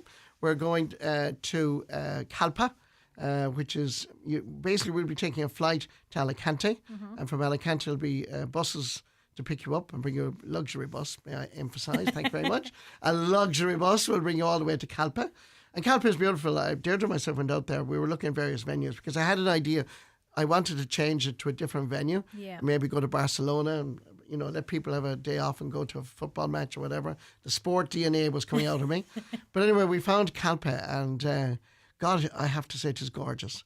And the hotel, the Delamonte, will be very near. It's a minute and a half, 2 minutes walk to the beach. And this beach has a beautiful boardwalk, beautiful beaches, cafes lining it, and there's a magnificent island. I mean, it's like what you see in the movies. Yeah, beautiful. So it'll be October 2nd to October 9th. So I'm looking forward to it. And a lovely time of year to go as well. The It weather is. will be beautiful. And I suppose from my point of view, the sport is my mad busy season is kind of over at that stage. So I can take a week off and enjoy the crack of the music, because being from West Clare, Michaela, you know, I was Anthony Daly. I'll give you a GA quote. When he got the Liam McCarthy Cup in 1995, he said, we love our traditional music, but we love our hurling as well. Yeah. And that's very true. I love music, all sorts. And we have a fantastic lineup because coming on this trip, Michaela, which I'm sure you might even join us since you were at the one in Letterkenny. Yes, it was brilliant. Yeah, we have the Tumbling Paddies are coming, and they're hugely popular. We have Sean Kane, we have Tommy Fleming, we've Trevor Lockery, who I believe is a huge, big hit up this part. Olivia Douglas, the Galway Tenors. There is a long, And Honor as well. Honor are here. Donegal's own. And may I say that we have a gentleman coming who will co-present the shows with me, who I love, and he's a Donegal man, and that's Noel Cunningham. Oh, very good. And Noel came last year, and he absolutely nailed it. Yes. People just loved it because he told jokes, and he's such a wonderful character, and I love him to bits. I just love his company. And Noel is coming, Honor are coming, and Deirdre Grant is your woman from Colester Travel, from Donegal. Yeah. That's three people. 3 elements. Yeah, that so that's should bring one a good reason crowd. for That's loads from Donegal. Correct. And everybody's lifted and laid. So if you're travelling on your own, you're part of a group as well. You don't have to worry about making your own way to the hotel or anything. Not at all. Everything will be provided for you. And I think, last year was my first time doing this, and I really, really enjoyed it. And Deirdre and Colester Travel did a fantastic job. Like, Deirdre's job was to do that. My job was to kind of put the show together. And she was fantastic, and people really enjoyed it. And a lot of people went on their own and became part of the group.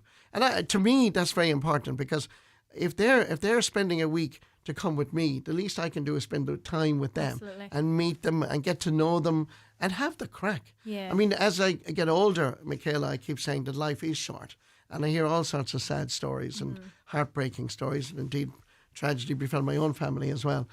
So I know. I suppose it has motivated me that life is short. Let's make the most of That's it. it. And there's so much going on in the world at the moment that's not very good. Yeah, it's an outlet for people. And, It is. they can make friends for life in this as well. And that's what I'm finding at last year's trip. We had people who had, not only musicians, but the people who went, they got to know each other really well. And I wanted to bring the people of Donegal because there is that connection with Deirdre Grant and the late Sean Skean. We lost him a couple of weeks ago. And Sean really wanted us to do this.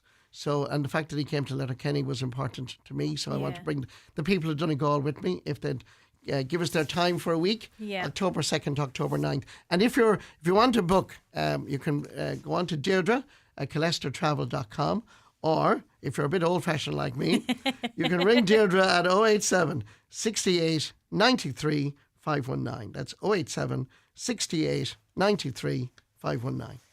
And Marty, where did the Marty Party come from? Well, it kind of started with Oliver Callan and Mario Rostock, because I remember my own parish, a couple of years ago, we were opening a pitch, and the signal, we went to a pub, we were there until 3 in the morning, don't tell anybody, right?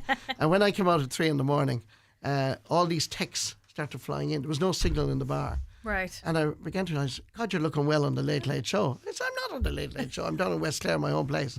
But it was Mario Rosenstock Right. with the pink shirt, the hair all over the place, down to his belly button, and he imitating me. Yeah. So Colin Murray, the late Colin Murray, was a great friend of ours in RTE. He was a great newsreader, a sports reader. And I remember way back in Italian 19, USA 94, après match were very, very popular in the sports program. They were imitating different people. And Colin didn't really like being imitated. And I said to him, Colin, the greatest compliment to any person, to any broadcaster, is when they imitate you. And it's done in a nice way. Yes. And it's done because the people love you.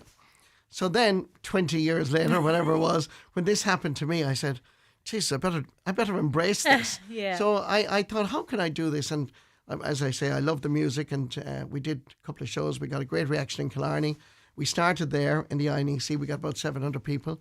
Then we went to University of Limerick, the theatre. We had 1,000, and we did 1,000 in Leisureland in Galway.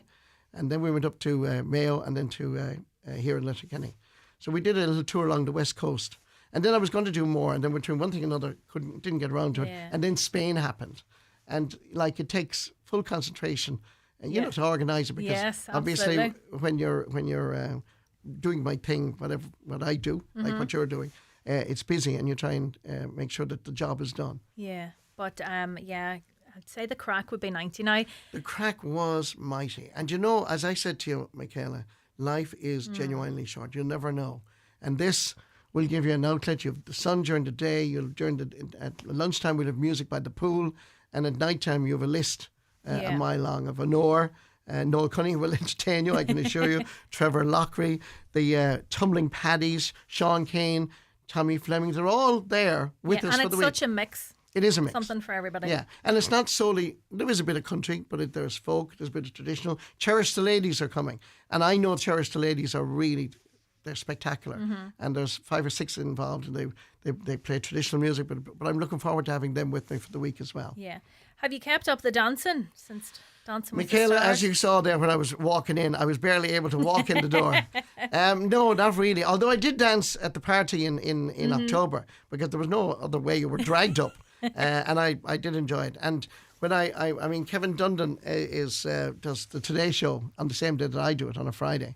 So I kept saying to Kevin Dundon, you got to get to program 8, because I got to program 8 before I got the P45.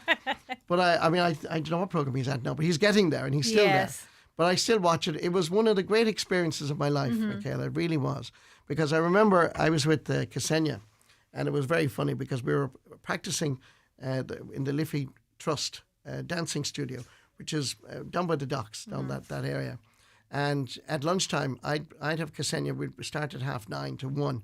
Then you join all the professional dancers who all looked handsome, gorgeous, fit, 6-pack. And here comes Morrissey with a little bit of extra muscle.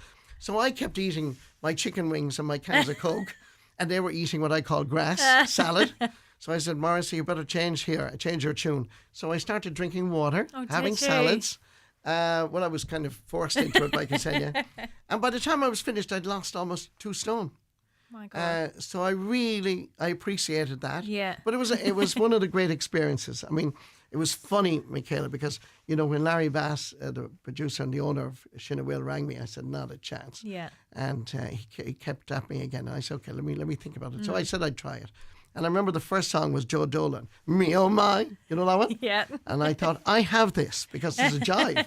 And I thought, you know the way we do jives in Donegal or in Clare, and but it wasn't Very, that jive. very It was different. ballroom, arms up, elbows up, And it took me 6 weeks to get that dance. And then the problem after that...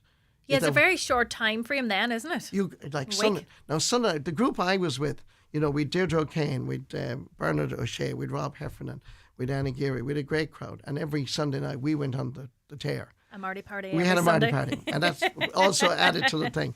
So the Marty band and tabloids really had a great time. The Marty party is out on Sunday nights, and we did every nightclub and every pub, I think, which we weren't supposed to do. And then Monday morning, it would dawn on you at 9:30.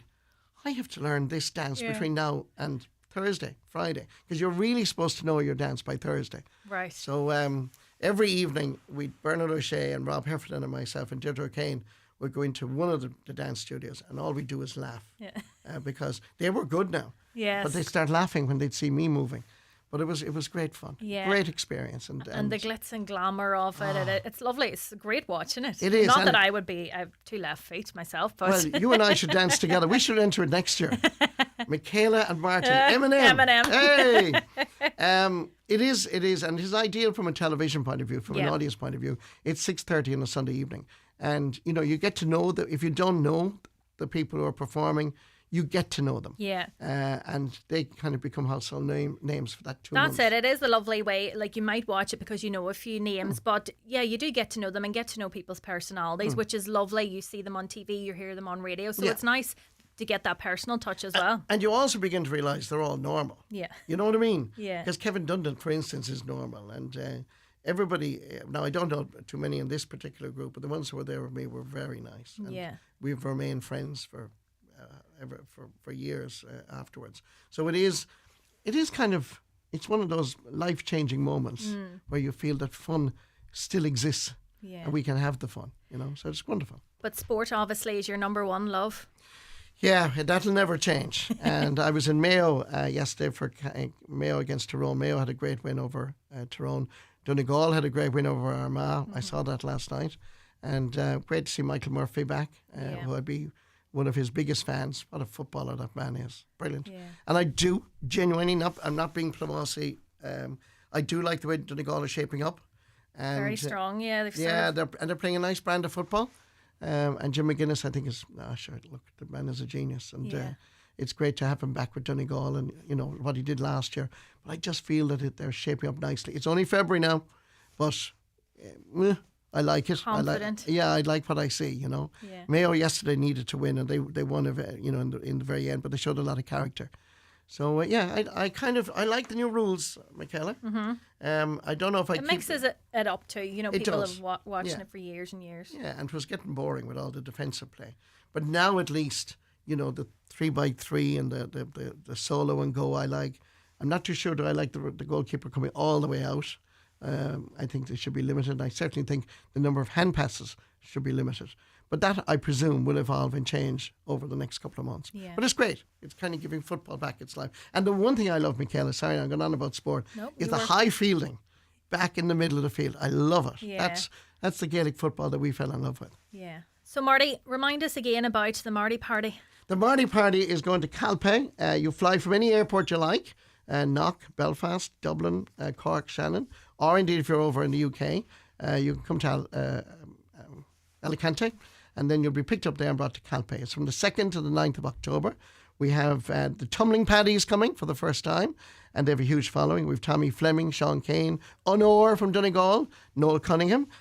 We've Trevor Lockery, Olivia Douglas. We've the Galway Tenors, Patrick Roach, Patrick O'Sullivan. We have a huge cast. Yeah, and every night will be a little bit different. And I promise you that you'll really, really love it. So it's best thing is email Deirdre at ColesterTravel.com, or like myself, you can ring her at 087 68 93 519. 087 68 93 519. And look, will you come for the music and the crack? Yeah. Are you coming? It is guaranteed music and crack, isn't it? It is 100%. You came to Letterkenny. Letterkenny. We'll see how the annual leave pans out.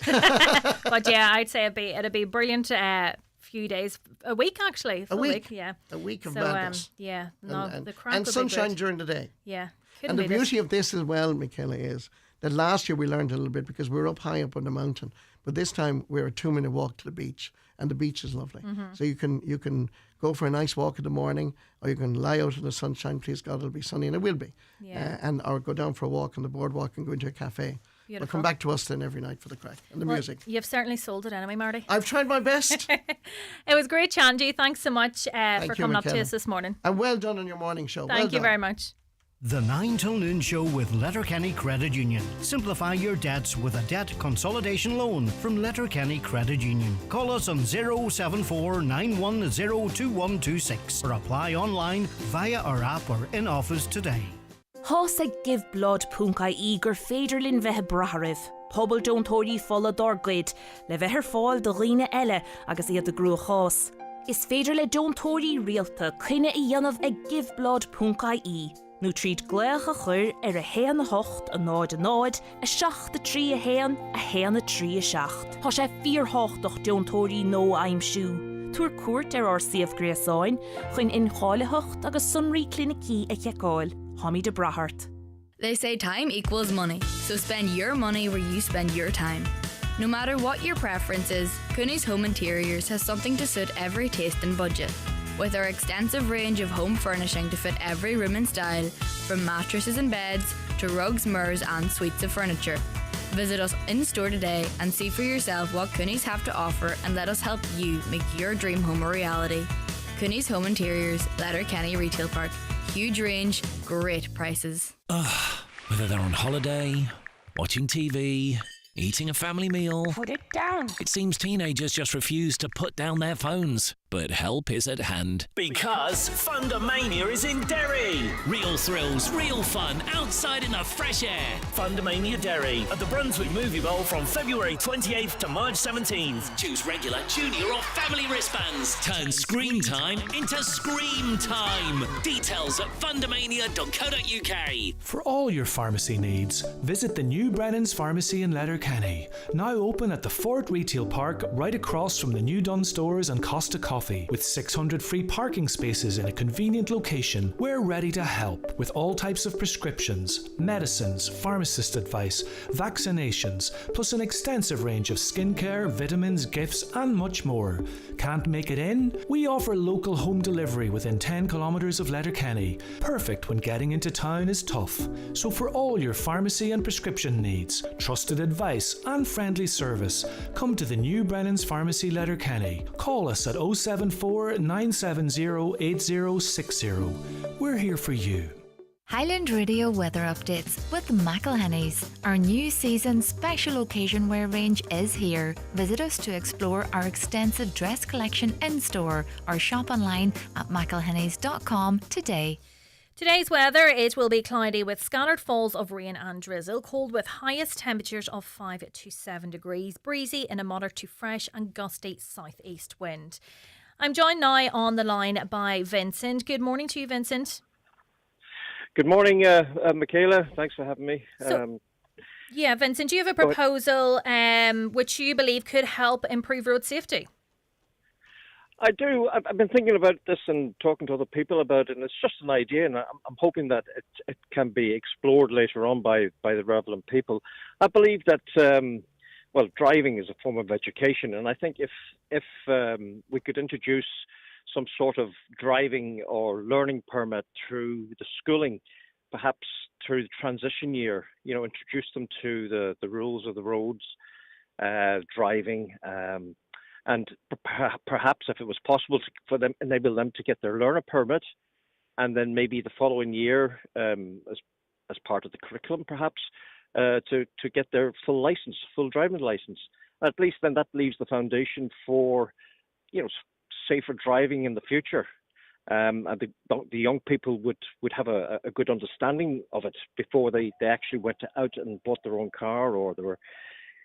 You know what I mean? Yeah, because obviously road safety is a huge issue. The number of road deaths is continually growing, and it is important that you do start the education young. And I suppose, as you talked about there, getting the learner permit, but it's important to explore the dangers on the road. There's such an excitement once you pass your test to get out there, but it is so dangerous, and people need to understand the reality of this. You're 100% right there, and I think the younger that people are introduced to this, it's going to be it'll be fantastic for them, for the future. Not only that, if some of them will not go on and buy a car or do the driving test, but at least they could be cycling or they'd be walking, and at least then they'd be introduced to the rules of the road, and high vis vests could be used for people that are walking and cyclists, and people be made aware of the surroundings on these roads, the traffic, pedestrian traffic and cyclists, as I said. Yeah, and do you think that more needs to be done on top of this? We have the Donegal Road Safety Show every year, but is there enough of a focus on those hard-hitting events? I don't think so. It's going back, once you learn something at school, it sticks with you, and, it gives you a great education for what lays ahead. You'd be more aware, and, education is a fantastic thing. And if you do get it at an early age, like the amount of pressure that people are under, even sitting the theory test, the time they put into that.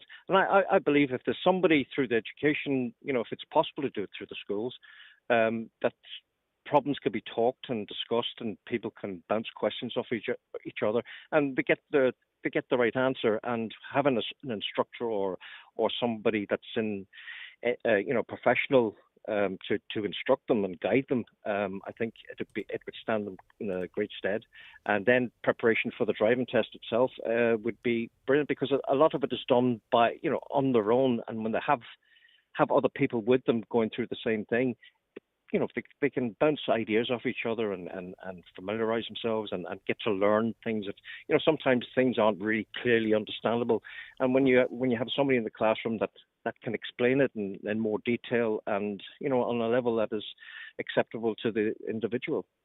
Yeah, absolutely. And it would, there's so many lengthy waiting lists to get your theory test, to get your driving test. So this could help in that as well.